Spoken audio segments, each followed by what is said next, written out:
I call this regular session of the City of Glen Rose City Council to order at 5:31 on June 13th, 2016. I ask everyone to please rise for the invocation, which is being delivered tonight by Pastor Denver Dugal of the Glen Rose Baptist Church. Then please remain standing for the pledges of allegiance to be led by Councilman Mike Jones. Pastor Dugal. Let's pray. Father, we love you, and it's such a great privilege to be here today. We thank you for the freedoms that you've given us. I thank you for this council and the mayor. As they are meeting here, I pray that you will guide them and help them as they lead our community. I thank you for the freedom that you have given us to whether or not we want to love you and follow you or to completely reject you. I pray that you bless each one that is in here. It's in your name I pray, Jesus Christ. Amen. Please join me in repeat. I pledge allegiance to the flag of the United States of America and to the republic for which it stands, one nation, under God, indivisible, with liberty and justice for all. On the Texas flag, I pledge allegiance to thee, Texas, one state, under God, one and indivisible.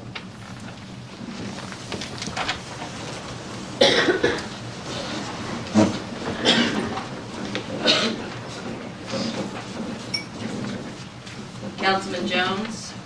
Present. Councilman Marquez. Present. Councilman Moore. Here. Councilwoman Ramsey. Here. Councilman Mitchell. Present. All council members are present. We have a quorum.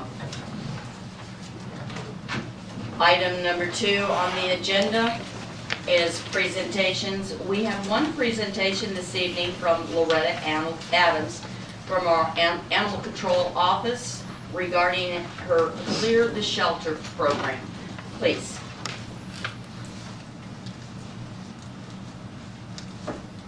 Hi, everybody.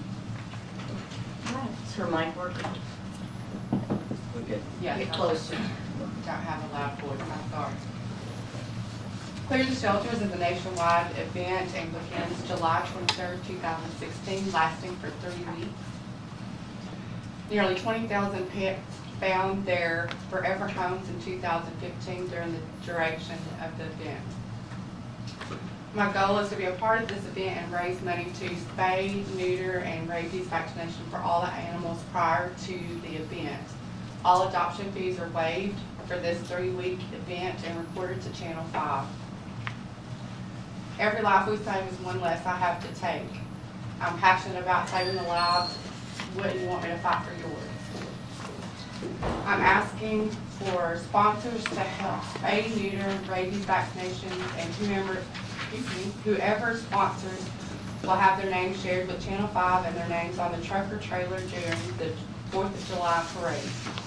Our goal is raising our money. Our goal is $2,500, and we are planning to spay, neuter, and rabies shots 10 cats or puppies and 2 dogs and kittens. Sorry, and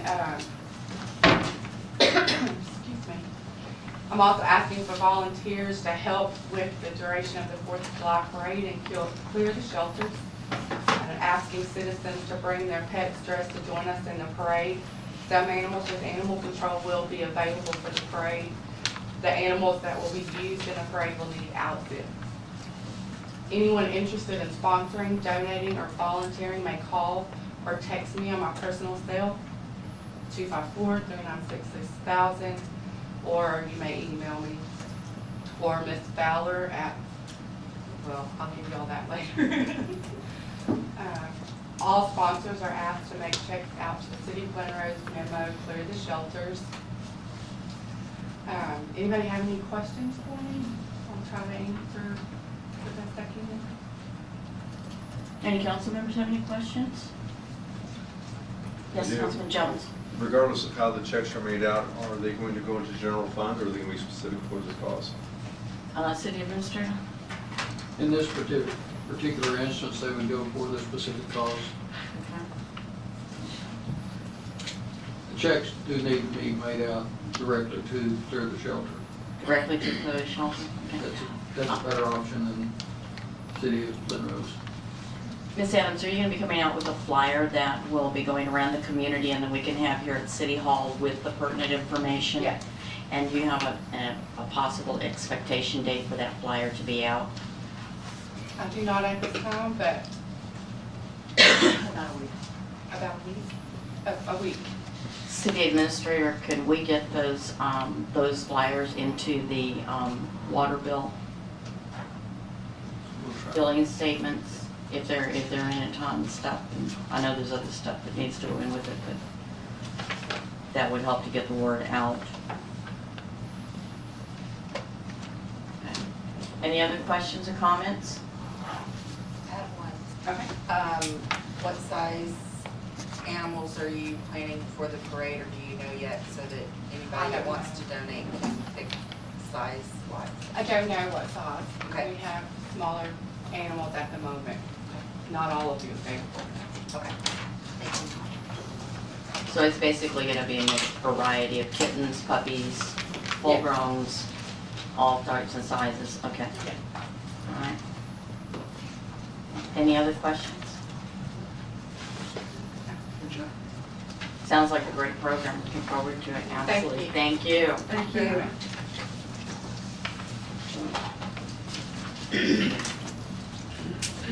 Okay, moving on to the next item on the agenda, which I seem to have misplaced, my sheet.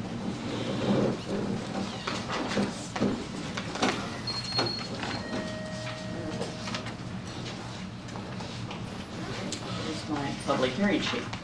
Okay, so I'm going to wing it. As always, the city council welcomes the comments from the audience with respect to both items that are not on the agenda and with respect to items that are on the agenda. To that end, the comment portions are divided into two separate sections, okay? Citizens who have general comments that they would like to pass on to the council that do not address specific agenda items will be asked to come forward. At that time, come to the podium, state your name and your full address for the record, and what your comment or question may be. At that time and on those particular items, we can only respond with the policy answers. We cannot get into any deliberation with respect to that item because it is not on the agenda, which is required by the Open Meetings Act. If your item or your comment is pertaining to a specific item on the agenda, as we go down the agenda, after the council has deliberated, the audience will be given a chance to come up and comment on that specific agenda item. Again, the procedure will be the same, and that is to come to the podium, state your full name and address. At this time, I would like to ask everyone in the audience to please turn off your cell phones or put them on vibrate. And I would remind all members of the councils not to do any texting, searching, etc. on any type of electronic devices during the council meeting. Section 4 on the agenda is the consent agenda. Any of these items may be acted upon in one motion. A city council member may request items to be removed from the consent agenda for individual consideration. Approval of the minutes of the meetings of February 15th, May 9th, May 11th, May 25th, and May 31st.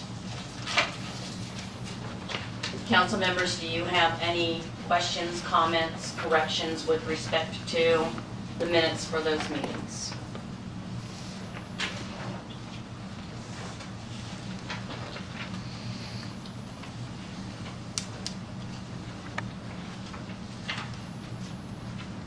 Anyone? Okay, just for the record, I did have I spoke with the city secretary. I caught one set of minutes where a caption was missing, and she had already caught that herself and picked up on it, so those minutes are correct that will be signed tonight. Okay? That was for the May 25th meeting. We had an ordinance caption that was missing. Yes, Make a Councilman. motion, we approve the consent agenda.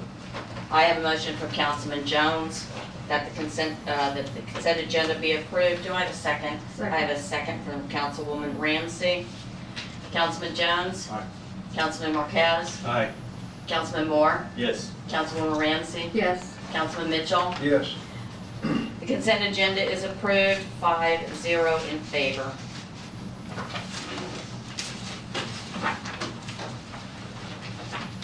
Next on the agenda is, there's the citizen comments, we've gone through that. Are there any, at this time, any citizens who wish to make a general comment of items not on the agenda to the council members? If so, please identify yourself.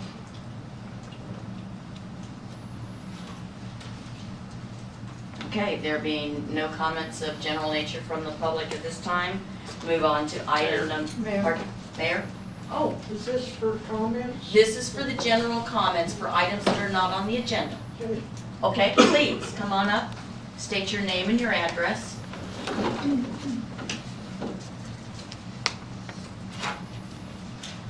My name is Jacqueline Smith, and I live at 108 Rio Grande Court.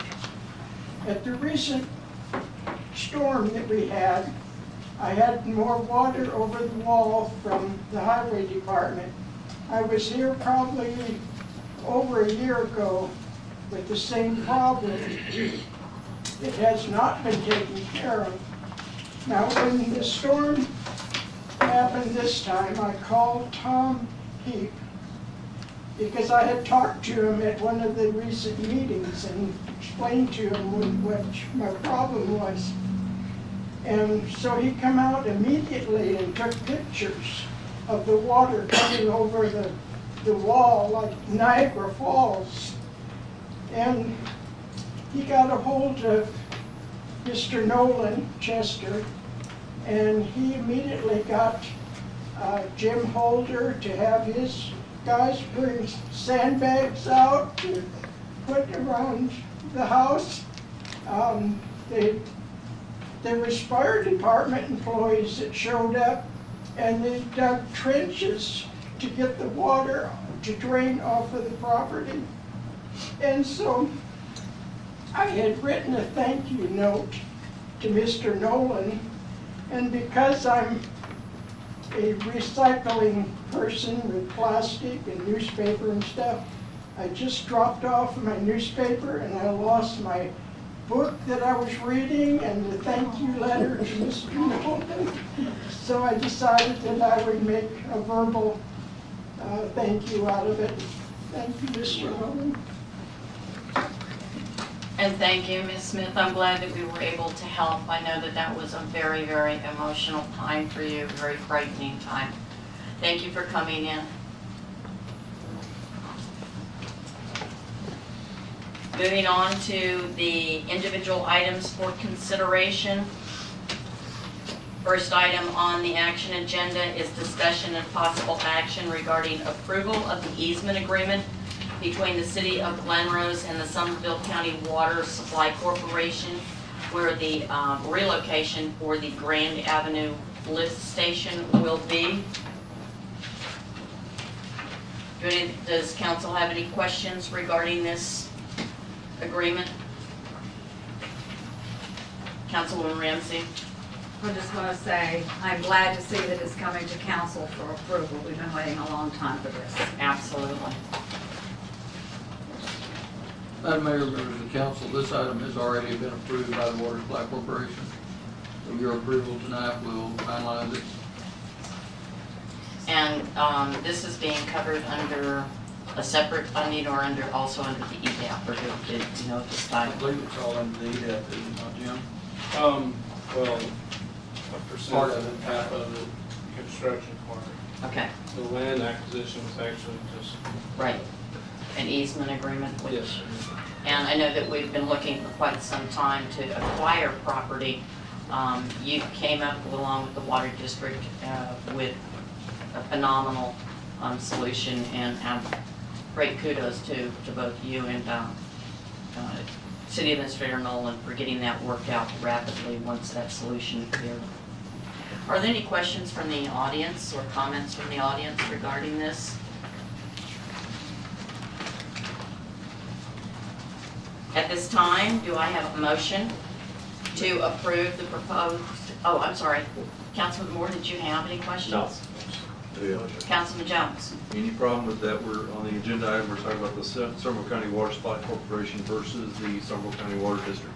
Is that all? Same. Yes, sir. Are we all doing the same? Okay. We'll make a motion, sorry. Do I have a motion to approve the proposed agreement? I have a motion from Councilman Jones to approve the proposed agreement. I have a second. I'll second that. I have a second from Councilman Moore. Councilman Jones? Aye. Councilman Marquez? Aye. Councilman Jones? Councilman Moore? Yes. Councilwoman Ramsey? Yes. Councilman Mitchell? Yes. That's 5-0 in favor, the motion passes.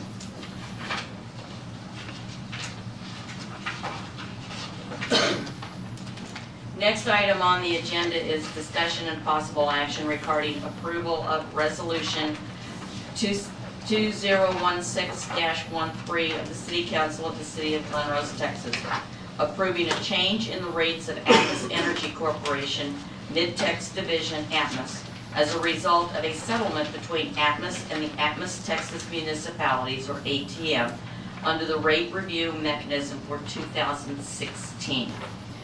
At this time, I will defer to City Administrator for a quick briefing on this, and then we'll go to council for any questions. Madam Mayor, members of the council, this particular item is a result of a filing by Atmos for a rate increase. The rate increase only affects the operational cost incurred by Atmos and does not affect or change the gas rates. Those are governed under a separate operation. There are a group of about 70 cities that participate in the Mid-Tex division of Atmos. Those 70 cities select a negotiating group, and they sit down with Atmos along with legal counsel and work out an agreement. And while there is still an increase in the rates that Atmos will charge, it's not the full amount that Atmos has originally filed for. If you choose not to accept this particular agreement, your only other recourse would be to file a request for hearing with the Texas Railroad Commission. We would incur considerable expense in doing that. As a former member of the steering committee and negotiating committees with the Atmos cities in Texas, I would recommend approval of this particular rate increase and move forward with it. We do have a representative from Atmos here to speak to any questions you may have from the Atmos side of it. Council members, any questions? Councilwoman Ramsey? Yes. In this, it said the city should take action as soon as possible, but no later than May 31st, 2016. Well, we're past May 31st, so how does that affect us? It does not. Okay. I just want to make sure. Yeah. The negotiated rates are effective June 1st. So they did allow for extra time for councils that had already met in May. So they allowed extra time to go. Any other questions? Councilman So, Moore? so the gist of it is the average homeowner is going to go up $1.26 a month, is that right? Yes, about $15 a year. And commercial customers, $3.81. Yes, sir. Correct. Any further questions? Do I have any questions or comments from audience members? There being no questions from the audience and no further comments from the council, do we have a motion? Do I have a motion to approve the resolution 2016-13 of the City Council of the City of Glen Rose, Texas, regarding the settlement between Atmos and Atmos Texas municipalities under the new rate mechanism for 2016? I have a motion from Councilman Moore. Do I have a second? I'll second. I have a second from Councilman Mitchell. Councilman Jones? Aye. Councilman Marquez? Aye. Councilman Moore? Yes. Councilwoman Ramsey? Yes. Councilman Mitchell? Yes. The vote is 5-0 in favor. The motion passes.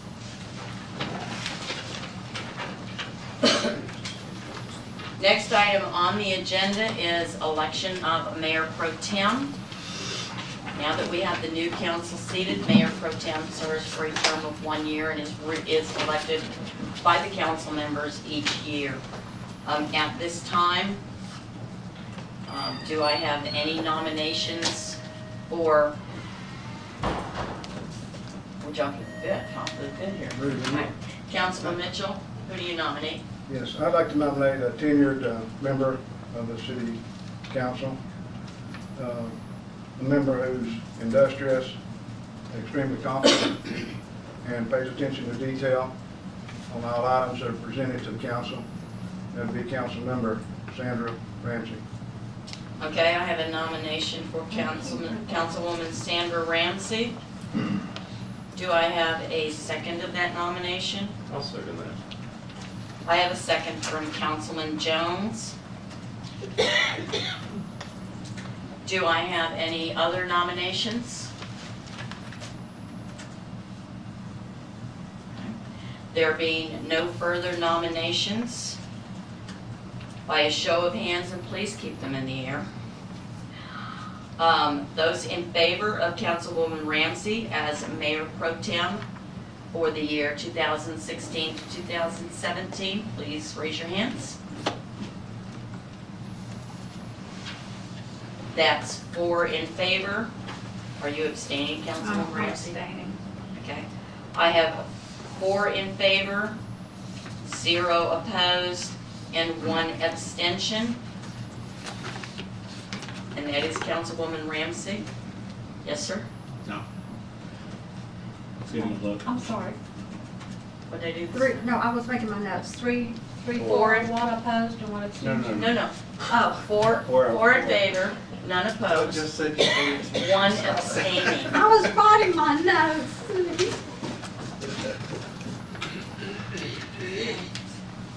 Councilwoman Ramsey is the new Mayor Pro Tem. Congratulations, Councilwoman Ramsey. Thank you. I look forward to working with you.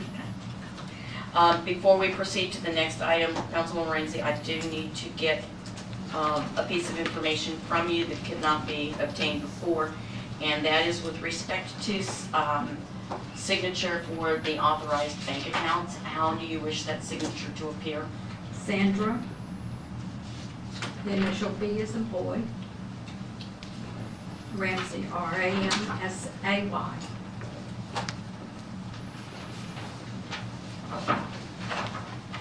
Then moving on to the item 6D on the agenda, and that is discussion and possible action regarding approval of resolution number 2016-14, authorizing signatures for the bank accounts at First National Bank in Glen Rose. This is a motion to now place Councilwoman Ramsey as the Mayor Pro Tem, listed as Sandra B. Ramsey, R-A-M-S-A-Y, as an authorized signatory on all bank accounts for the city of Glen Rose. Do I have any questions from council members? Questions or comments from the public? Do I have a motion to approve resolution number 2016-14, resolution, the City Council of the City of Glen Rose, Texas, authorizing signatures for the bank accounts at First Financial Bank in Glen Rose? This is adding Councilwoman Sandra B. Ramsey. Motion to approve. I have a motion from Councilman Mitchell. Do I have a second? I second. I have a second from Councilman Marquez. Councilman Jones? One point of clarification, I'm sorry. The resolution is what number? 2016-14. Okay, that'd be fine. Yes. 2016-13 is for Mayor Pro Tem. I'm sorry, Councilman Jones? Aye. Councilman Marquez? Aye. Councilman Moore? Yes. Councilwoman Ramsey? Can I vote on this one? Yes, ma'am. Yes, ma'am. Councilman Mitchell? Yes. That is 5 in favor, 0 opposed. The resolution passes. Item 6E on the agenda, discussion and possible action regarding approval of resolution number 2016-15, authorizing the creation of the North Central Texas Regional 911 Emergency Communications District. For the background information on this, I will defer to the city administrator. Madam Mayor, members of the council, this particular item relates to 911 emergency operations, emergency communications. The state of Texas collects a fee on each telephone bill that is supposed to be redistributed to all of the various law enforcement agencies relating to the 911 system. Unfortunately, the state of Texas has elected to not distribute those funds, and so the North Texas Regional Council of Governments has put together a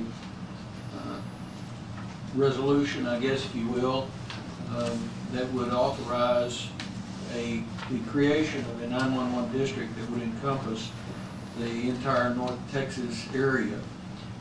That way, the funds that are collected would be distributed directly to various 911 agencies, sheriff's office in our case. Other places, it would be the emergency services districts, it would be the sheriff's office, it would be the fire department, it would be the police department, and various other cities and counties. But that way, the money that is currently being collected would be distributed. I would recommend the approval of this particular resolution, and it is in support of the creation of the district. The county has already passed a resolution supporting this particular creation. It is not another layer of bureaucracy, it's simply getting the funds to the various agencies that need the money for communication equipment.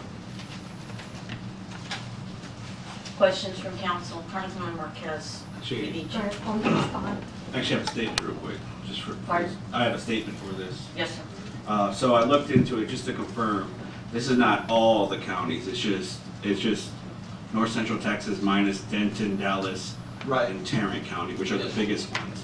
They have their own districts, so they get their money without going through the state. They just get it directly because they make that 911. That's correct. So for us, we would establish this as a whole, and then we would create that advisory board, and then that's when we would receive the money. That would be with the county, with the other counties involved in this district.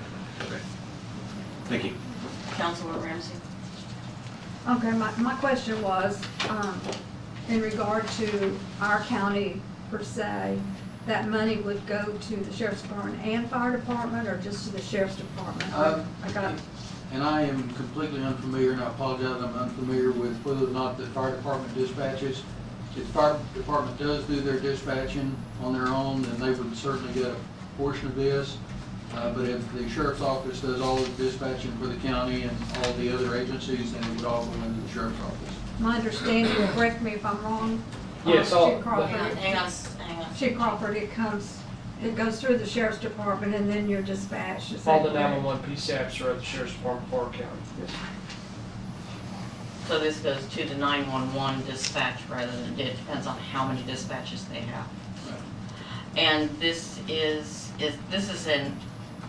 everybody that's in the region has to sign on to this, or it doesn't go as a region at all, am I correct? I believe that was the Mayor, discussion I I had with. think that's what was said. with Judge Chambers. I don't remember exactly, but I think you're correct.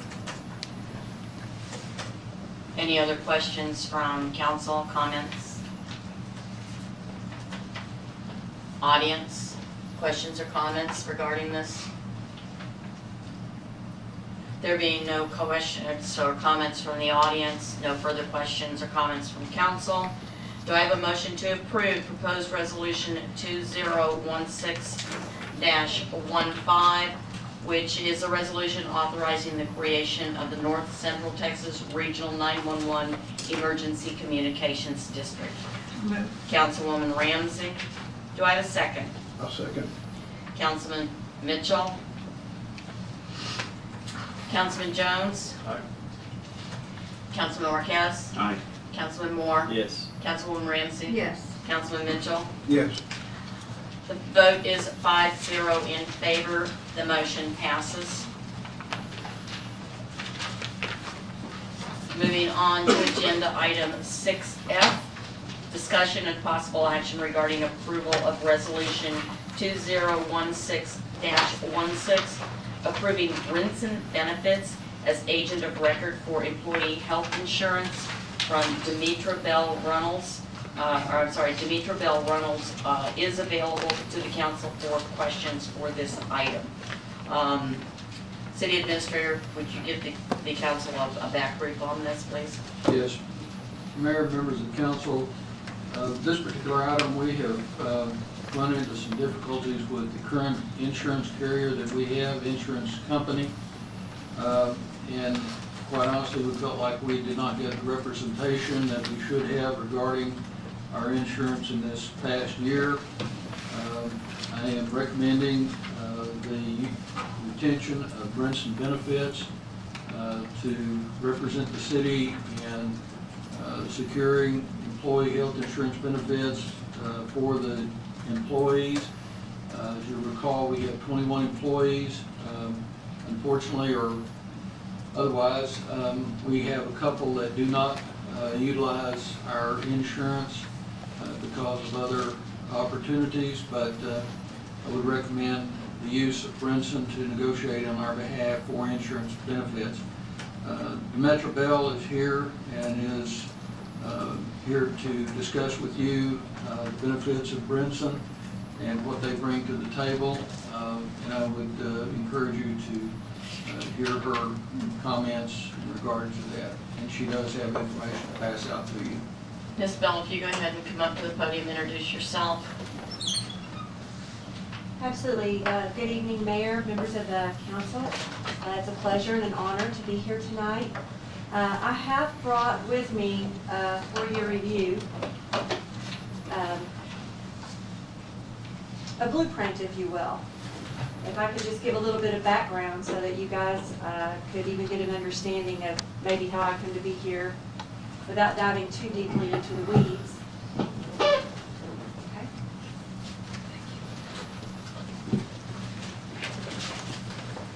I will say that our current agent is Painter and Johnson out of Brownwood.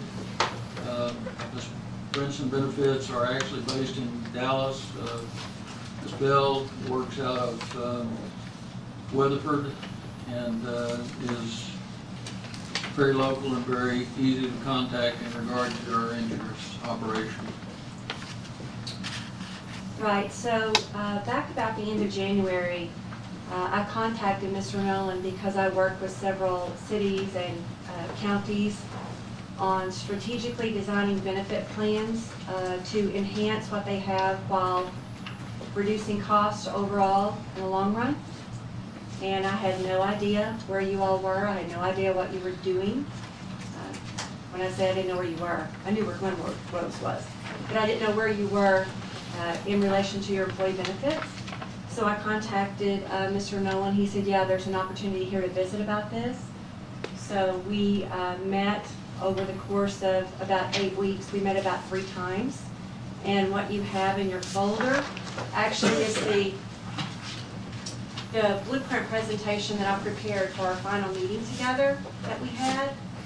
And I won't go through all of this with you, but I will tell you that what I did discover in talking to Mr. Nolan was that decisions have been made here in what appeared to be a reactive type manner, like wait till the health insurance renewal comes in and then let's just see what we do.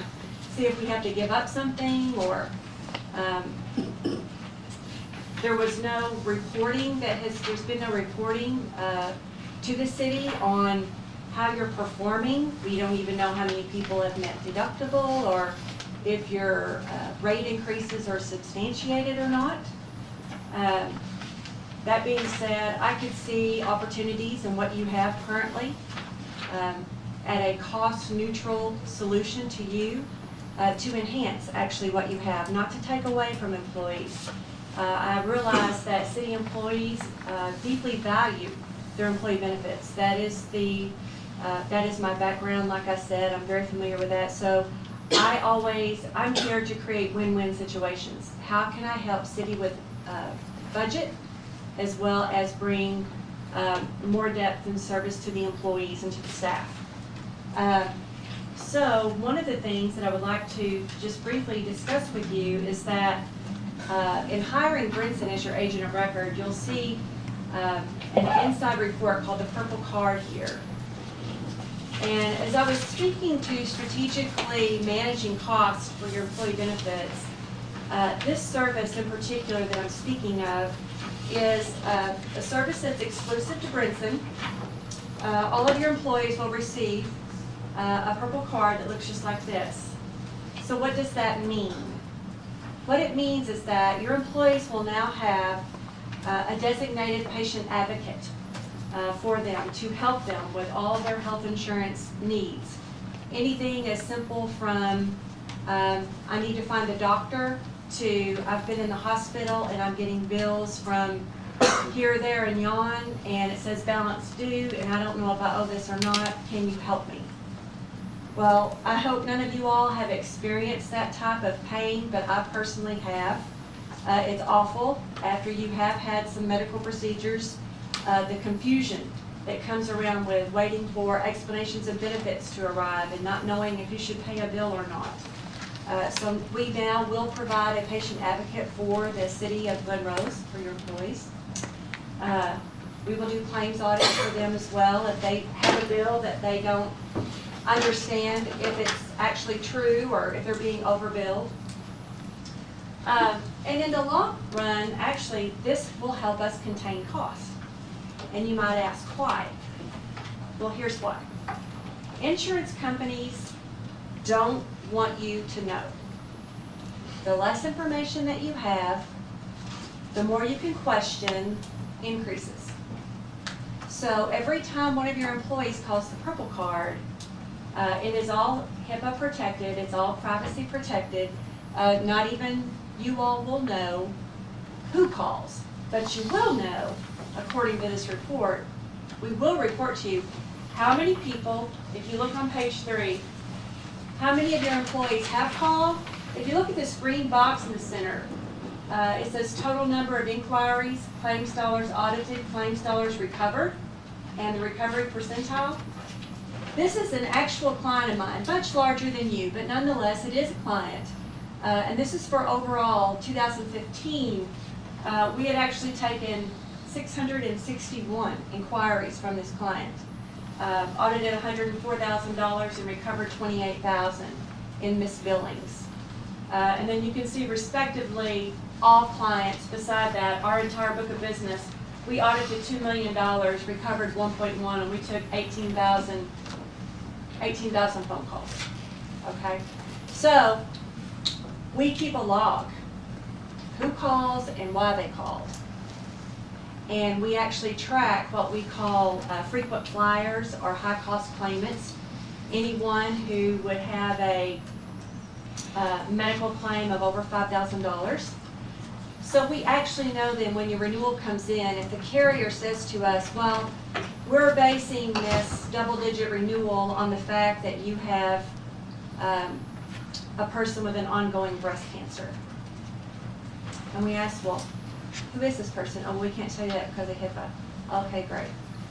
We can go back to Purple Card and go through your inquiries, who's called, and what their status is. And we can actually refute, and have actually had great success refuting information that carriers have based on what we do.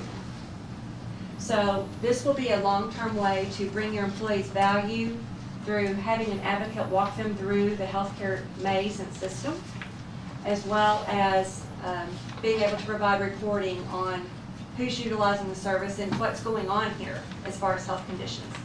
Privacy protected, of course. Secondly, another item that I would like for you to just look at is a teledoc report. So this is another reporting tool that we would use with a city administrator to monitor.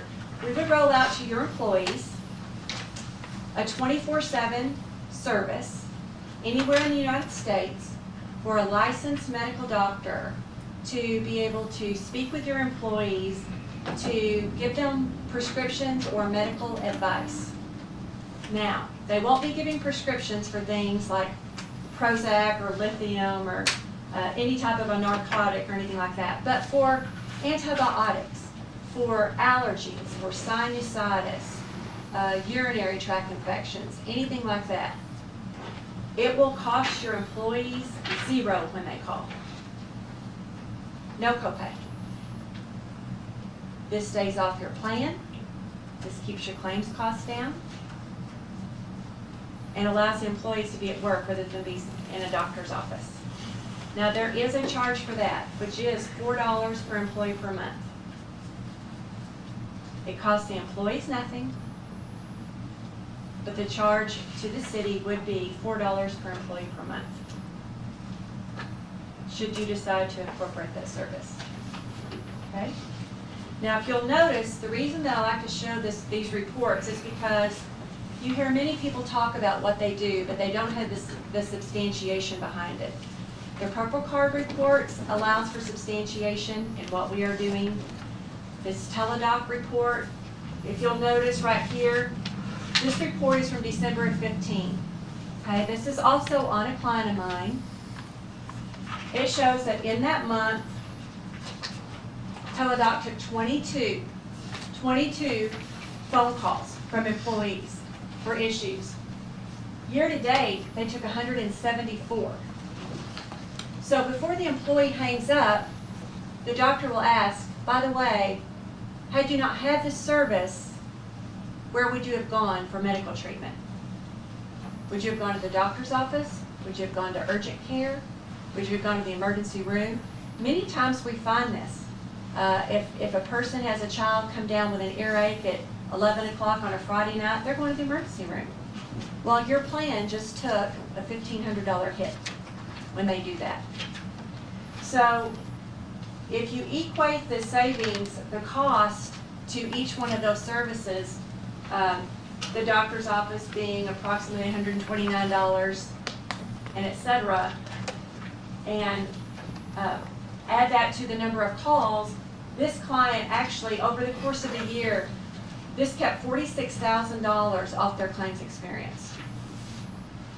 This is another way to strategically drive your costs while bringing added benefit to your employees. It takes you out of a reactive position in the market of, well, I don't know what our renewal is going to be. Let's just wait and see what it is, and maybe we'll pencil in 15% because we don't know, right? And then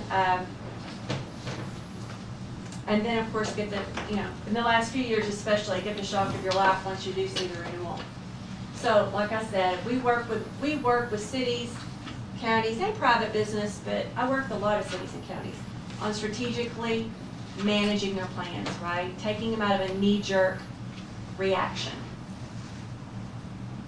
Do y'all have any questions of me? Is that more information than what you wanted? I'm sorry if I spoke too long. Council members, any council members with questions? I have a question for our city administrator. Oh, well, first let me ask you this question. So the Purple Card plan is the $4, okay. It is free. Only this part on the back that talks about inquiries by products is the plan that's $4 per employee per month? The only plan that's $4 per employee per month is the teledoc report. Okay, teledoc.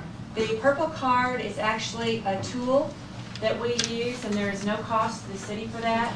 Like I said, this is a cost-neutral decision for you.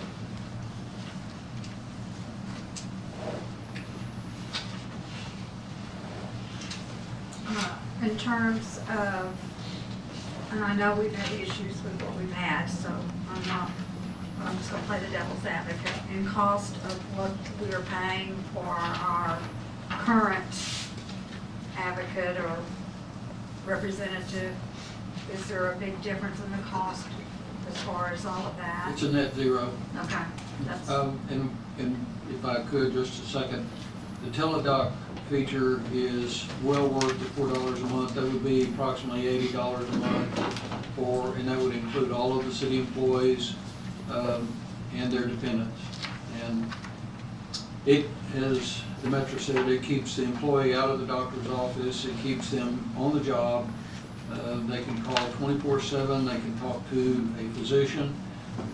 They can prescribe medications. Obviously, they're not going to prescribe oxycodone or hydrocodone or OxyContin or any class 3 drugs, but they can prescribe antibiotics, and it would be a great benefit to the employees in that regard. One of the problems that we've had this year is our current insurance company. We have a significant number of doctors in the area that have not signed up with that insurance company and have refused service to our employees. We've had to hustle. We had one employee who had diabetes and his medication had run out.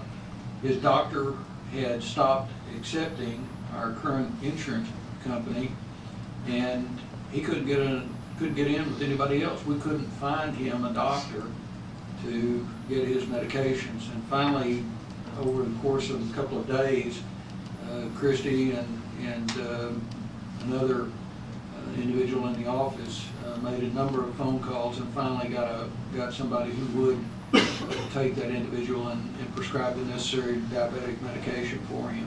So, long story, this is a net zero change for the city. I think in the long run, their ability to negotiate with the insurance companies with the information that's provided will be a benefit to the employees and to the citizens. one more question.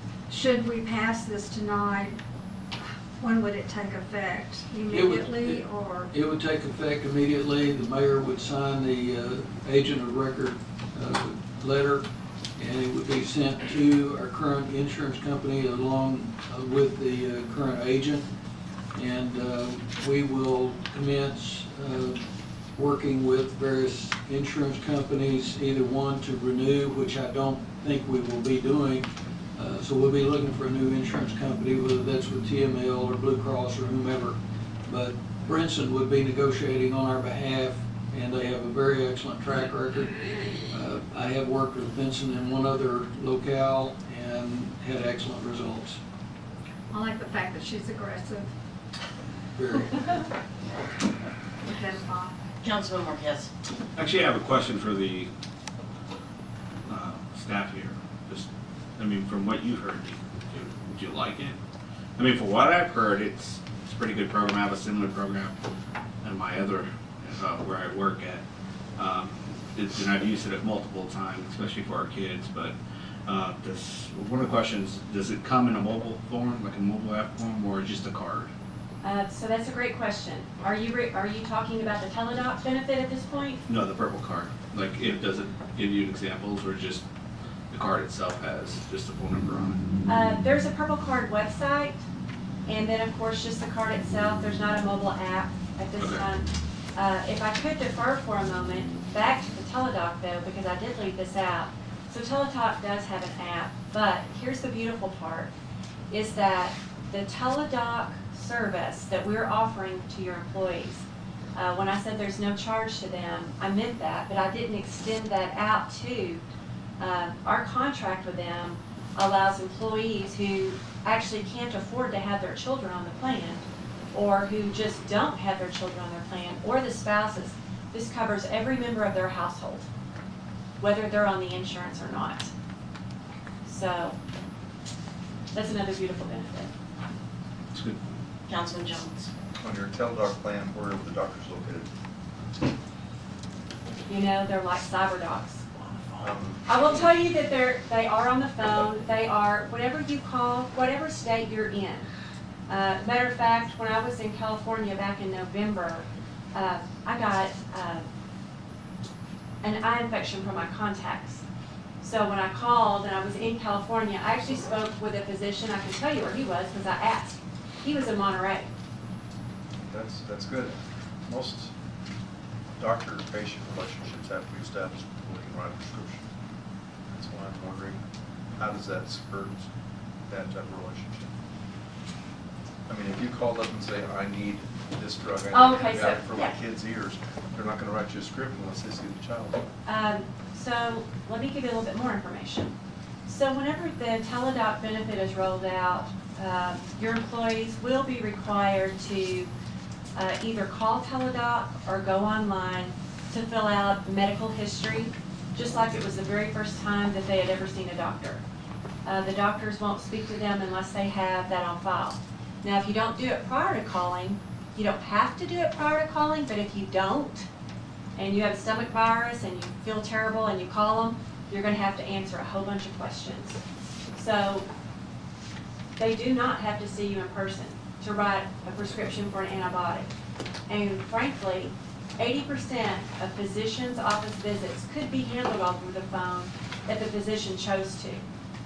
I can remember back when I was a child, 35 years ago, let's just say, my mom could call Dr. Moorhead for anything and say the kids have this or the kids have that, and he'd call it into Overture's drugstore and there'd go my mom.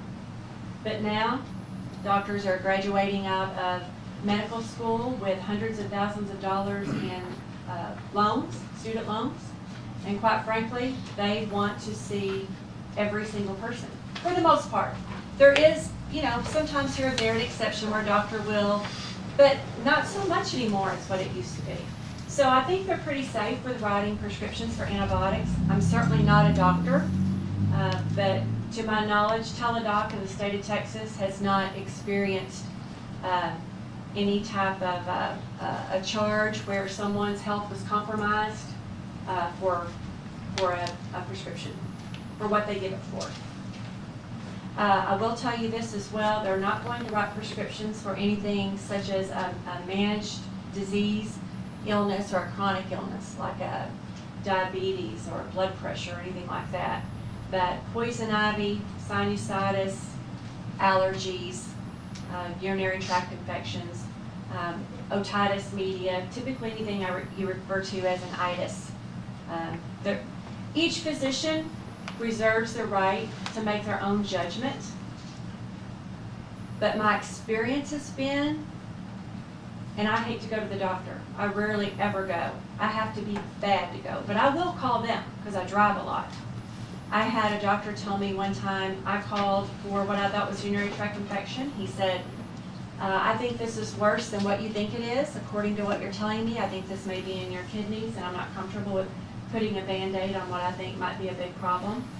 So you need to go to the doctor. And he was absolutely right. I got to the doctor pretty quick because I was in a lot of pain, and it was in my kidneys. But on the other hand, I've called 2 other times for that same issue over about 5 years, and I have gotten a prescription. So it's the doctor's medical license on the line. However, like myself, you don't write prescriptions unless you have a doctor-patient relationship. I appreciate if your mom was able to call her doctor and say, my daughter's got this, can I get a script?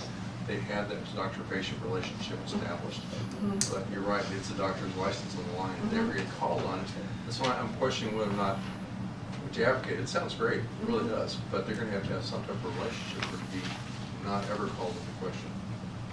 Well, it was actually challenged in the state of Texas. I believe it was last June.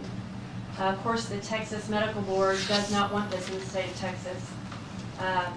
It's in the majority of the states. I can't speak to all of them, but it's in a majority. And it's been in Texas for quite a number of years. And there's actually been other competition to Teladoc, I would say. There was a service called Consultadoc. But everything's been bought by Teladoc. They're like the big beast in the room now. And Teladoc, it has now been, this charge has been suspended or delayed. There was no action taken on it. Like I said, the Texas Medical Board did not want it to continue in the state of Texas, but they failed to get that passed. It is still legal in the state of Texas, and it's still very highly utilized. My clients who have it utilize it greatly.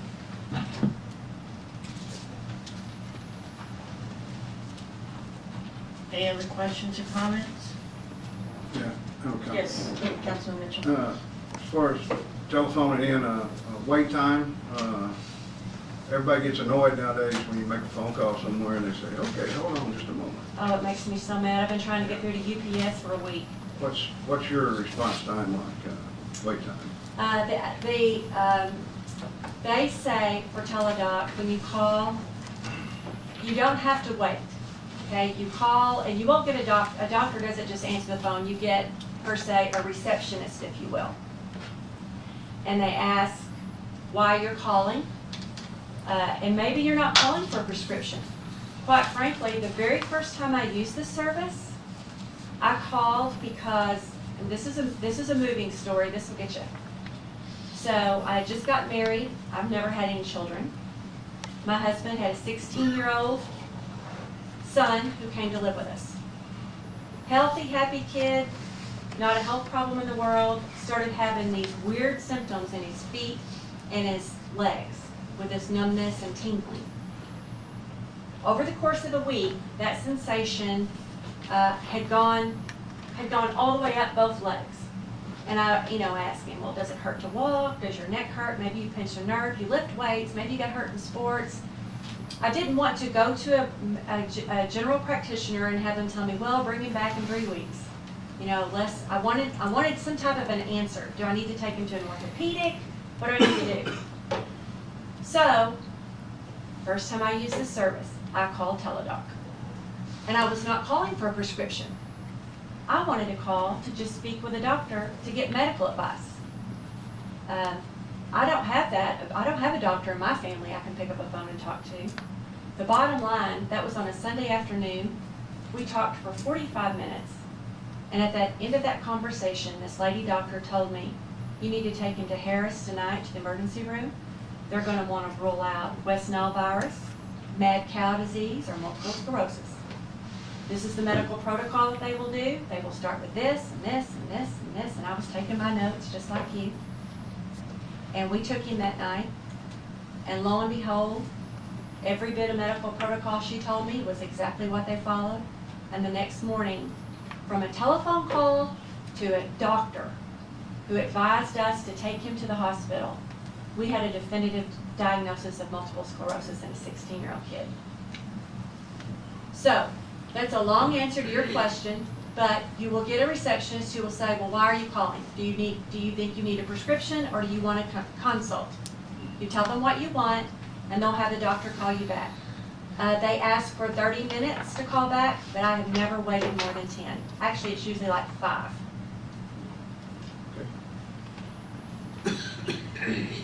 Any other questions or comments? You might not want to ask. I talk too much.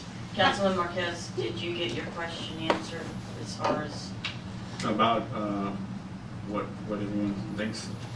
I didn't get no facials, but I don't see any no's. So yes, I did.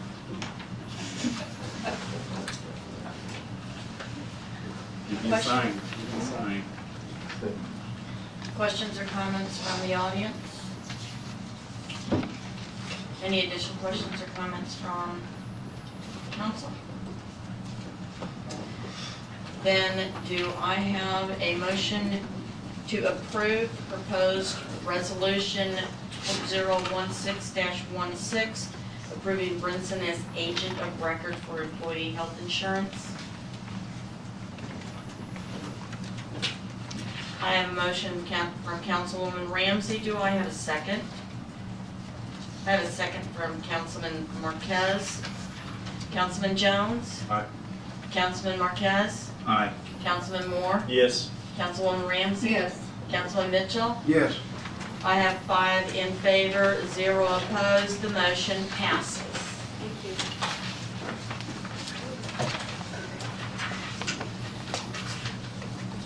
Moving on to item 6G on the agenda is discussion and possible action regarding approval of ordinance number 586, an ordinance of the City Council of the City of Glen Rose, Texas, providing for replacement of the roof of the City Hall building at 201 Northeast Vernon, approval of increased expenditures for roof replacement approval for implementation and installation of the new roof by contractors and providing for an effective date.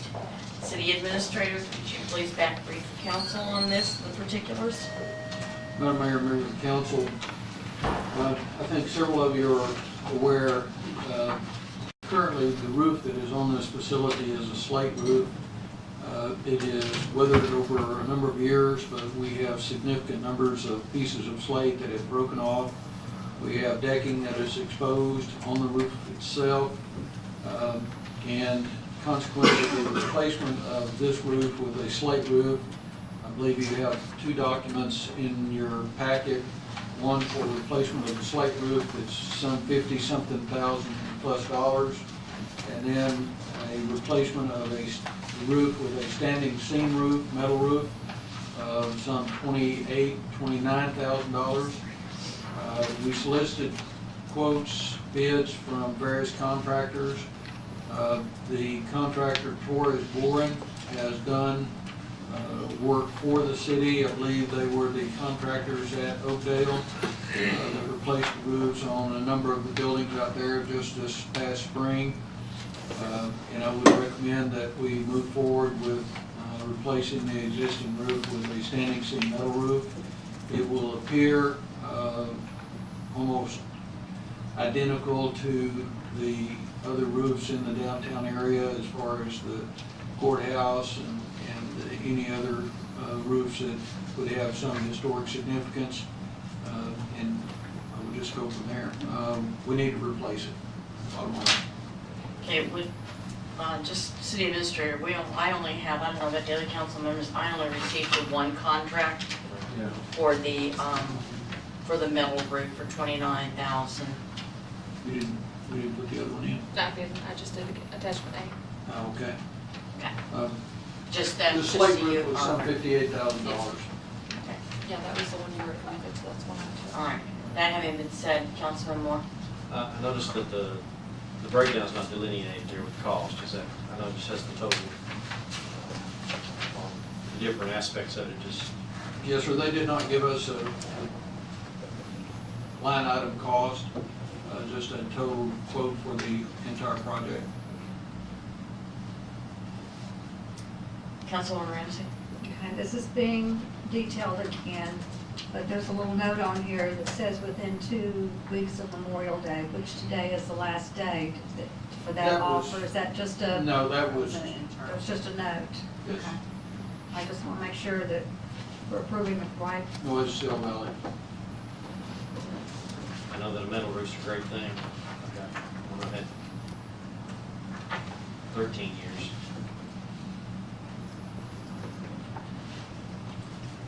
Councilwoman Ramsey, do you have another question? So it's going to be the slate color metal? Yes. Okay. Yes, it will be the same color as what we currently have. It will match the color of the roof on the courthouse. Thank you. Councilman Jones? What's the warranty on the roof? I'm sorry? What's the warranty on the roof and the workmanship? I believe it's a lifetime warranty. 36 months on the workmanship, but as far as the metal, it is a lifetime warranty on that. I know we had at the middle school, they put a standing seam roof and it was leaking like a sieve for a long time. So that's, I mean, that was. If they're not installed properly, they can be as miserable as a flat roof. Councilman, do you have a question? Yes. Do you know how old the City Hall building is? When was this built? It was built in 1989. 1989? Yes, sir. So, like Preservation Board or anybody like that wouldn't have to approve? No, sir, not. It doesn't fall within that guidelines. And this is best bid, in your opinion? This is only, we solicited quotes from a number of folks, and we specified that we would like to see a metal roof. We did have others who specified that they would put a asbestos shingle or asphalt shingles back up, and yeah, that's really not acceptable. We don't want to replace it again in 5 years or 6 years. And so this, going back with the metal roof was the best alternative that we could come up with. And as you said, We've done business with them before. Yes, sir. Park and you're. They did the metal roofs on the buildings at Oakdale Park. And you're well satisfied with the work out there? Yeah. Okay. Any other questions from council members? And this will have to, additional money will have to come out of unfunded balance. Yes, ma'am. Was there anything budgeted for the re-roof replacement No. for this year? Okay, thanks. And we probably wouldn't do that if we didn't have exposed decking on there with some of the, I have a piece of the slate shingle in my office where it's broken off and it's slid down off the top of the roof. But we have several areas where the decking is already exposed. Questions or comments from audience members? Anything additional from council? Yes, Councilman I Ramsey? missed what was the length of time on the workmanship? I believe it's like 36 months on the Work- workmanship. Okay, 36 months. I missed that. Thank you. So if it starts leaking after 36 months, it's not. Okay, thank you. Missed that detail. Thank you.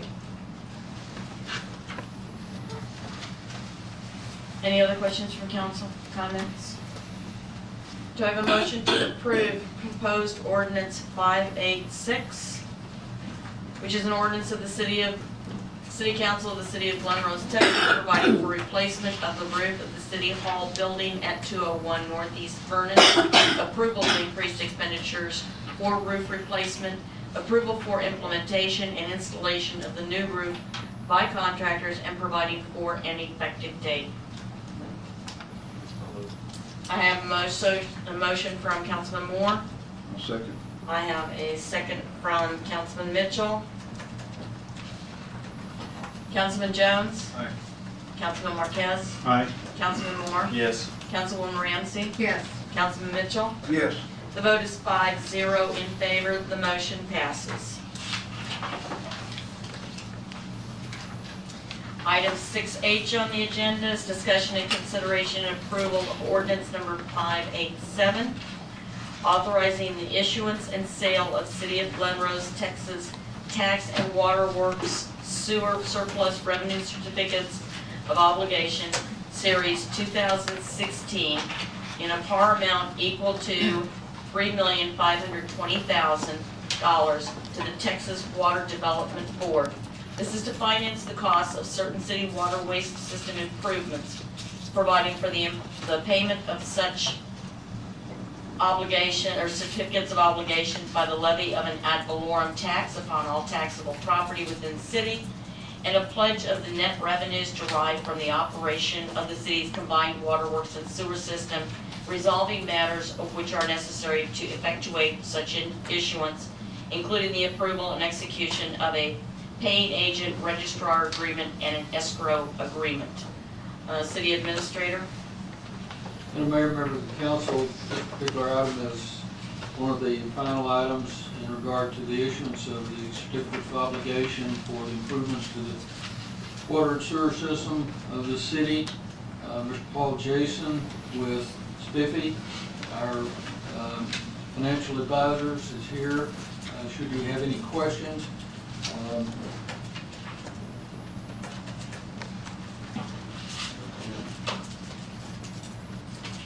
Good evening, Mayor, Council, and City staff. I've got just a hard copy presentation here, and I want to go over the transaction related to the loan portion of the wastewater treatment plant. I've got some additional copies that y'all want for the staff. So on page 2 is just really a financing overview of the transaction. Mr. Nolan, do you have a copy? Yes. Okay. So we're here tonight to talk about the loan portion, and the ordinance is related specifically just to the loan portion. We worked with the city in great detail looking at the financial position, and because the city has such a good financial position, this project, it was decided that a portion of it can be cash funded. So this project, we're looking at cash funding from the city, a grant portion, which I believe was approved back in April, and then the loan portion is what we're here tonight to discuss. As far as the interest rate and the loan portion, we're looking at an interest rate of about 2.8%. That's a fixed rate for about 21 years. That's the life of the bond issue. It's extremely low interest rate. That's based off the Texas Water Development Board's credit rating, basically the state of Texas is AAA. So the city's able to borrow money at a AAA rate, and that rate is fixed for the life of this bond issue. We're anticipating closing on the grant and the loan portion on July 12th. That's the plan at this point. Also have the sources and uses. The loan amount, $3,520,000. Also the grant portion, which is roughly the same amount, and then cash on hand that the city's going to contribute to fund the project of just under $9 million for the wastewater treatment plant improvement.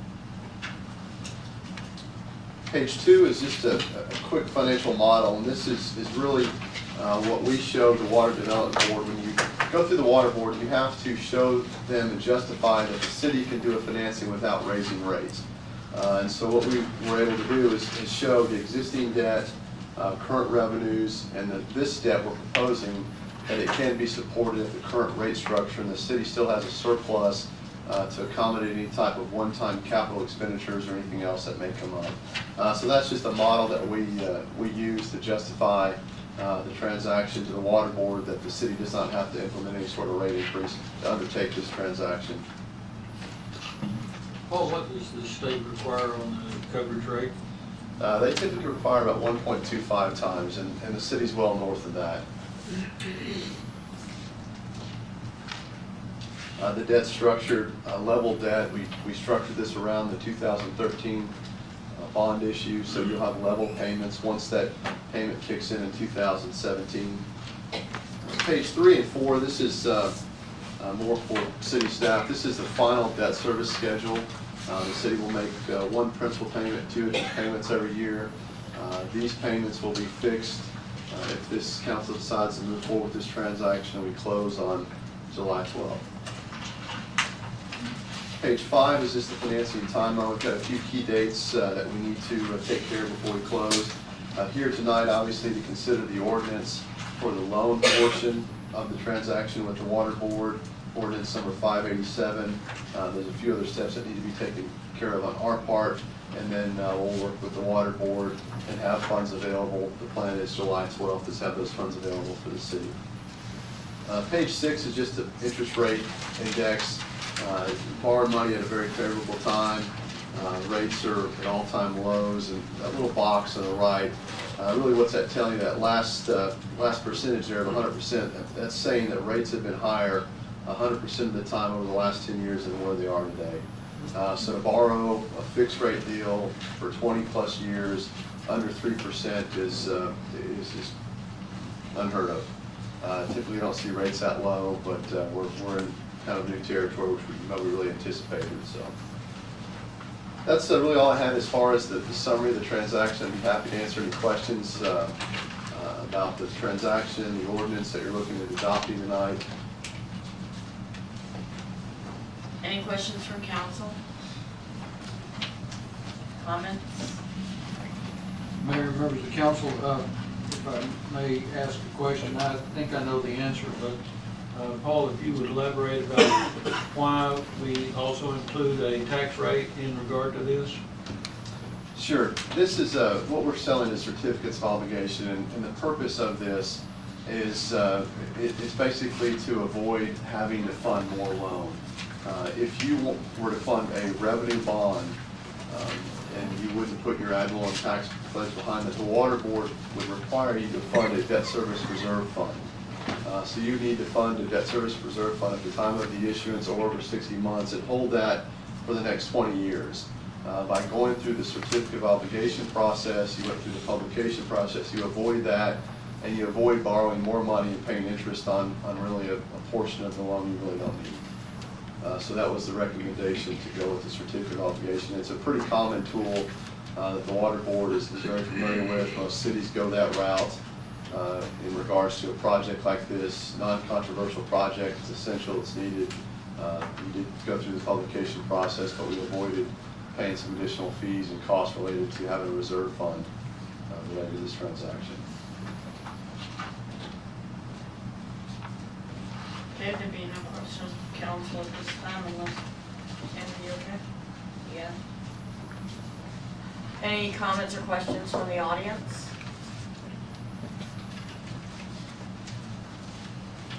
Okay, there being no comments or questions from the audience, and there being no further questions or comments from the council, do I have a motion to approve the proposed ordinance number 587? I have a motion from Councilman Jones to approve. Do I have a second from Councilman Moore? Councilman Jones? Aye. Councilman Marquez? Aye. Councilman Moore? Yes. Councilman Ramsey? Yes. Councilman Mitchell? Yes. The vote is 5-0 in favor. The motion passes. Moving on to item 6I on the agenda, discussion and possible action regarding the appointment of new, renewal, and/or removal of board members for the following boards: the CDB Advisory Board, the Planning and Zoning, Preservation Board, the 4B EDC, and the Board of Adjustments. There is a replacement of one P&Z board member and an alternate that is required. Replacement of one CDB board member and alternate, CDB alternate, and shifting the current alternate to a full board member. And those are the only two that are up for consideration. So to the, Actually, Mayor, I'm sorry. Go ahead. There are 4 members of the EDC, the 4B board. There are 2 current members who have indicated they do not want to continue to serve, and 2 have already resigned.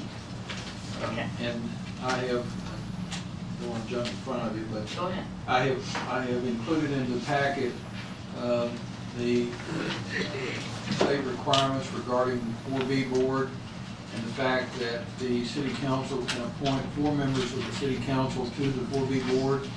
That would be a quorum on that board. There are 7 members, and I would recommend that at least several of you agree to be appointed to that, and it would allow for the ease of acquiring the quorum for that particular board. Currently, we have a project that we need to get approved, but we do not have a quorum present on the board. We only have 3 members, so that would be my recommendation in regard to the 4B board. So if I'm hearing you correctly, then for the 4B, we can have a full quorum of council members on that board without having any issues regarding open meetings or anything like that? Or with conflicts between the 2 boards? Yes, that's correct. All right, I just wanted to clarify. Councilwoman Ramsey? So is there not any conflict of interest for them to vote on the 4B board and then come to the council to No, vote? under the way that it's constructed, state law allows it to be done. Okay. And I think the document shows there that it says that, so yes. I just wanted to clarify that I understood that. Okay, so in the packet are the possible volunteers for the 4B board, being Ann McKinney, Carmen Lewis, Ann Rhodes, which would be 3, and we need a total of how many on that? We have 7 candidates, but we need to replace how many? We need to replace 4. So that's 3 volunteer applications, but we also need to look at council members who would like to be appointed to that board. Discussion? I'd like to see, at least see 2 council members on that board. If there's anyone that wants to volunteer. The 4B board meets about once a year. I don't believe they've met this year. And like I say, we have one project that we need the 4B board to meet on and take action. I was gonna say, I would like to probably suggest Councilman Marquez as one of the individuals. And Councilman Moore. Okay. So that would be just a straight appointment by vote of the council, correct?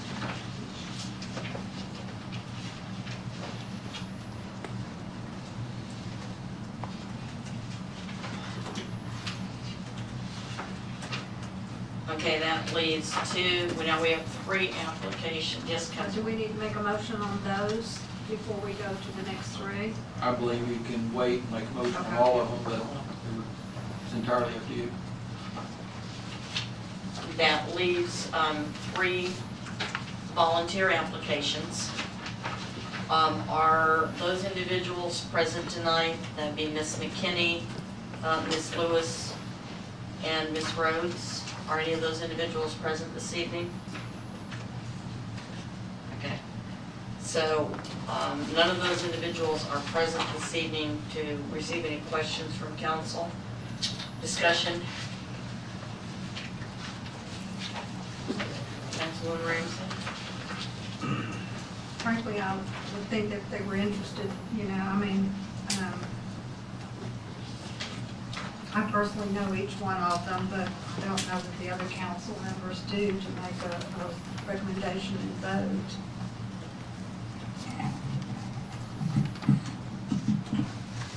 Okay.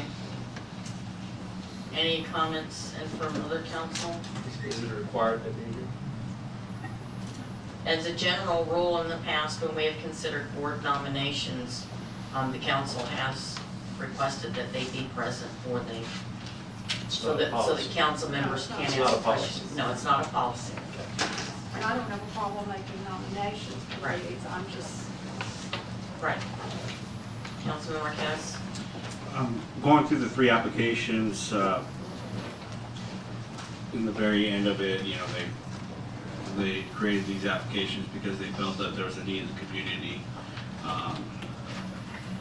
But at the same time, what skills that would be relevant to economic development for the city, I'm looking for to see what it hits. And really, I see it in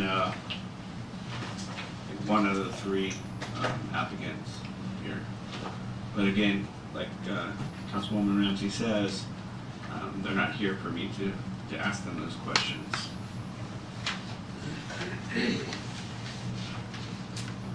Additional comments? well, I just feel comfortable in nominating 2 of them, but I think, I know that are strong workers and supporters. But I don't know how comfortable the others are based on Council? I know from past experience with this board, because I try to recruit a lot of people, business people, and it doesn't always work out just because they're business people sometimes. When do they meet again? As needed, there is no prescribed meeting day. This board, I believe, met once last year, and so far have not met this year. And they can't meet now because there's no quorum. But you're saying that there is one important item that needs to be. Yes, yes, sir. So there is a Yeah. need for them to. There is a need for a meeting as soon as the council approves board members. In addition, I think there's gonna be a need for, with budget coming up, for this board to be somewhat solidified in order to be able to work out the budget issues. Go ahead, Councilman Marquez. With the current board members that we have right now, and if we, let's say, didn't choose any of these 3, just put 3 council members, do you believe we would have enough to have a quorum? We'd have 5 members who would be able to meet with that group. With that group, we, at any time, a council member, in the bylaws, at any time, a council can decide to take someone off with no reason. That's correct. That's what the board says. So, Correct. I mean, we can have 3 on, then as soon as we publish it out more to the public, because the Economic Development Corporation, the 4B that we have here, it's a really good board if you get involved. You know, it can do improvements from amateur sports to sidewalks to, you know, creating a dog park out in the middle of a suburb if we decide to grab something. I'm just providing Right. examples. I'm not No. saying let's build a dog park in the middle of nowhere, but that's also an idea. We put 3 council members on. So that would then give us 6 for quorum. Councilwoman Ramsey? I'd like to make a nomination of Carmen Lewis, That's one I wanted. because I feel like that she would be very dedicated and involved and have a lot of input. It would be an asset. Okay. Then the other thing would be if we do follow along with Councilman Marquez's observation, that would give us the full 7 members. If we have one more council member that would like to be appointed, perhaps Councilman Mitchell. No, I'll accept the appointment. Give the appointment.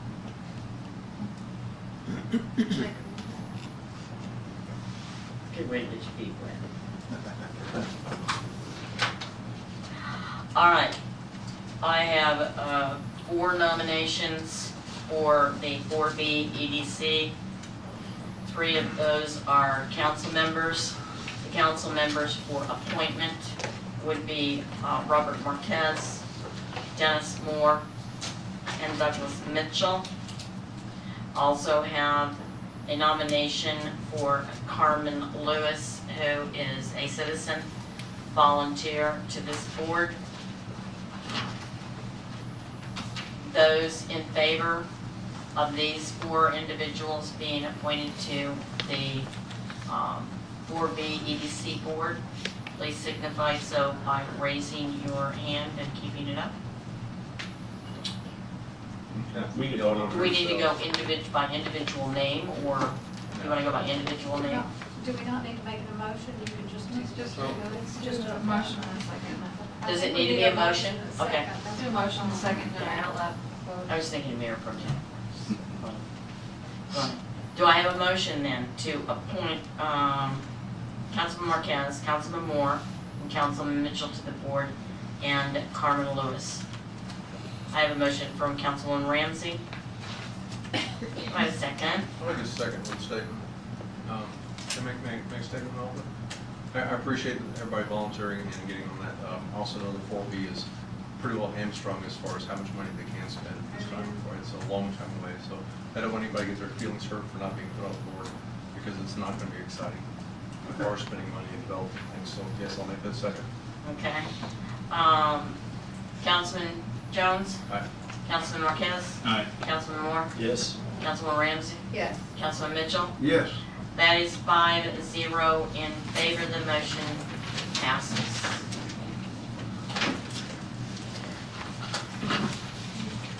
Item 6, oh, wait a minute, we have more. Oh, no. We have more. Next is the P&Z. We need 1 individual on that board. We have 2 applications. One is is Young Luteweiler, and the other is Miss Julia Douglas. Are either of those individuals in the audience? I know Miss Douglas is. Mr. Luteweiler? Okay. We actually need an appointment and an alternate, but I did not get Mr. Leutweiler's in advance, so I haven't vetted that to see if he's actually follows along with our guidelines on whether he's available to be on that. I don't know if he lives in the city.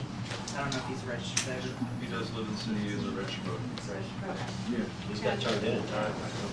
I I'm sorry, but I have Question. a question, yes. In our ordinances 31.17, Planning and Zoning Commission, it does not in here call for or specify an alternate, so. Correct. We would, yeah, So we would have to can't. change the ordinance to have an alternate.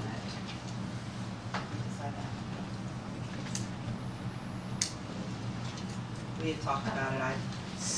But since, as Councilwoman Ramsey is pointing out, since the ordinance does not currently provide for that, we would have to make an addition or a change to the ordinance before we could do the actual addition. Then we need to put that on the next.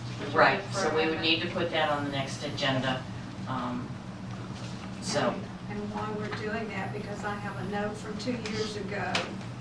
We need to update the P and Z ordinances. So I really think if we're gonna do that 31.717, we need to go all the way down with it. Our planning and zoning commission will be looking at the ordinances next week. So that's just from 2 years ago, so. Okay, so then that means at this point in time, we are only seeking to replace the Councilman Marquez's vacated position on the planning and zoning. We have Ms. Douglas, we still have both, do we have both applications now for consideration for the one position? If the information that's provided by council is correct, then they would be Is it on? authorized. I mean, the application is, but I did not get to check to see if they were living in the city or if they were registered voters. They are. And then they So would both be are available. eligible for consideration for this position. Okay. Council comments, questions. Ms. Douglas is here in the audience if they have, if you have specific questions that you would like to ask of her. Councilman Rams, Councilman Moore? We're at the podium, or? Yes, Ms. Douglas, if you come to the podium, just waiting to see if you want her to. I've got a question. We get a lot of people on boards, and you've got to vote on something, and your friend's out there, and your friend's affected by it. Are you going to be able to vote? Yes. And we have people in the past abstain. They don't want to make a decision because it's a friend or issue. Well, any decisions that I make will be in the best interest of the city. And Ms. Douglas, when you speak, could you speak up a little bit so the microphone will pick up? Okay. Any other questions, Councilman Marquez? Can you provide just a little quick synopsis of your background real quick? Well, I do have 5 years of experience in the building industry, so I do understand a lot of the things that would be required for planning and zoning. And I also have 10 years of experience in the legal industry, so I also understand the statutes and things of that nature, and how to read and interpret and how they need to be worded. Councilman Ramsey? Yes, you said you had 10 years of legal experience in what regard? I was a legal assistant for 10 years. I did a lot of mostly family, criminal, that sort of thing, but in that I did read a lot of the statutes and I do understand how to read the legal jargon and what it means and things of that nature.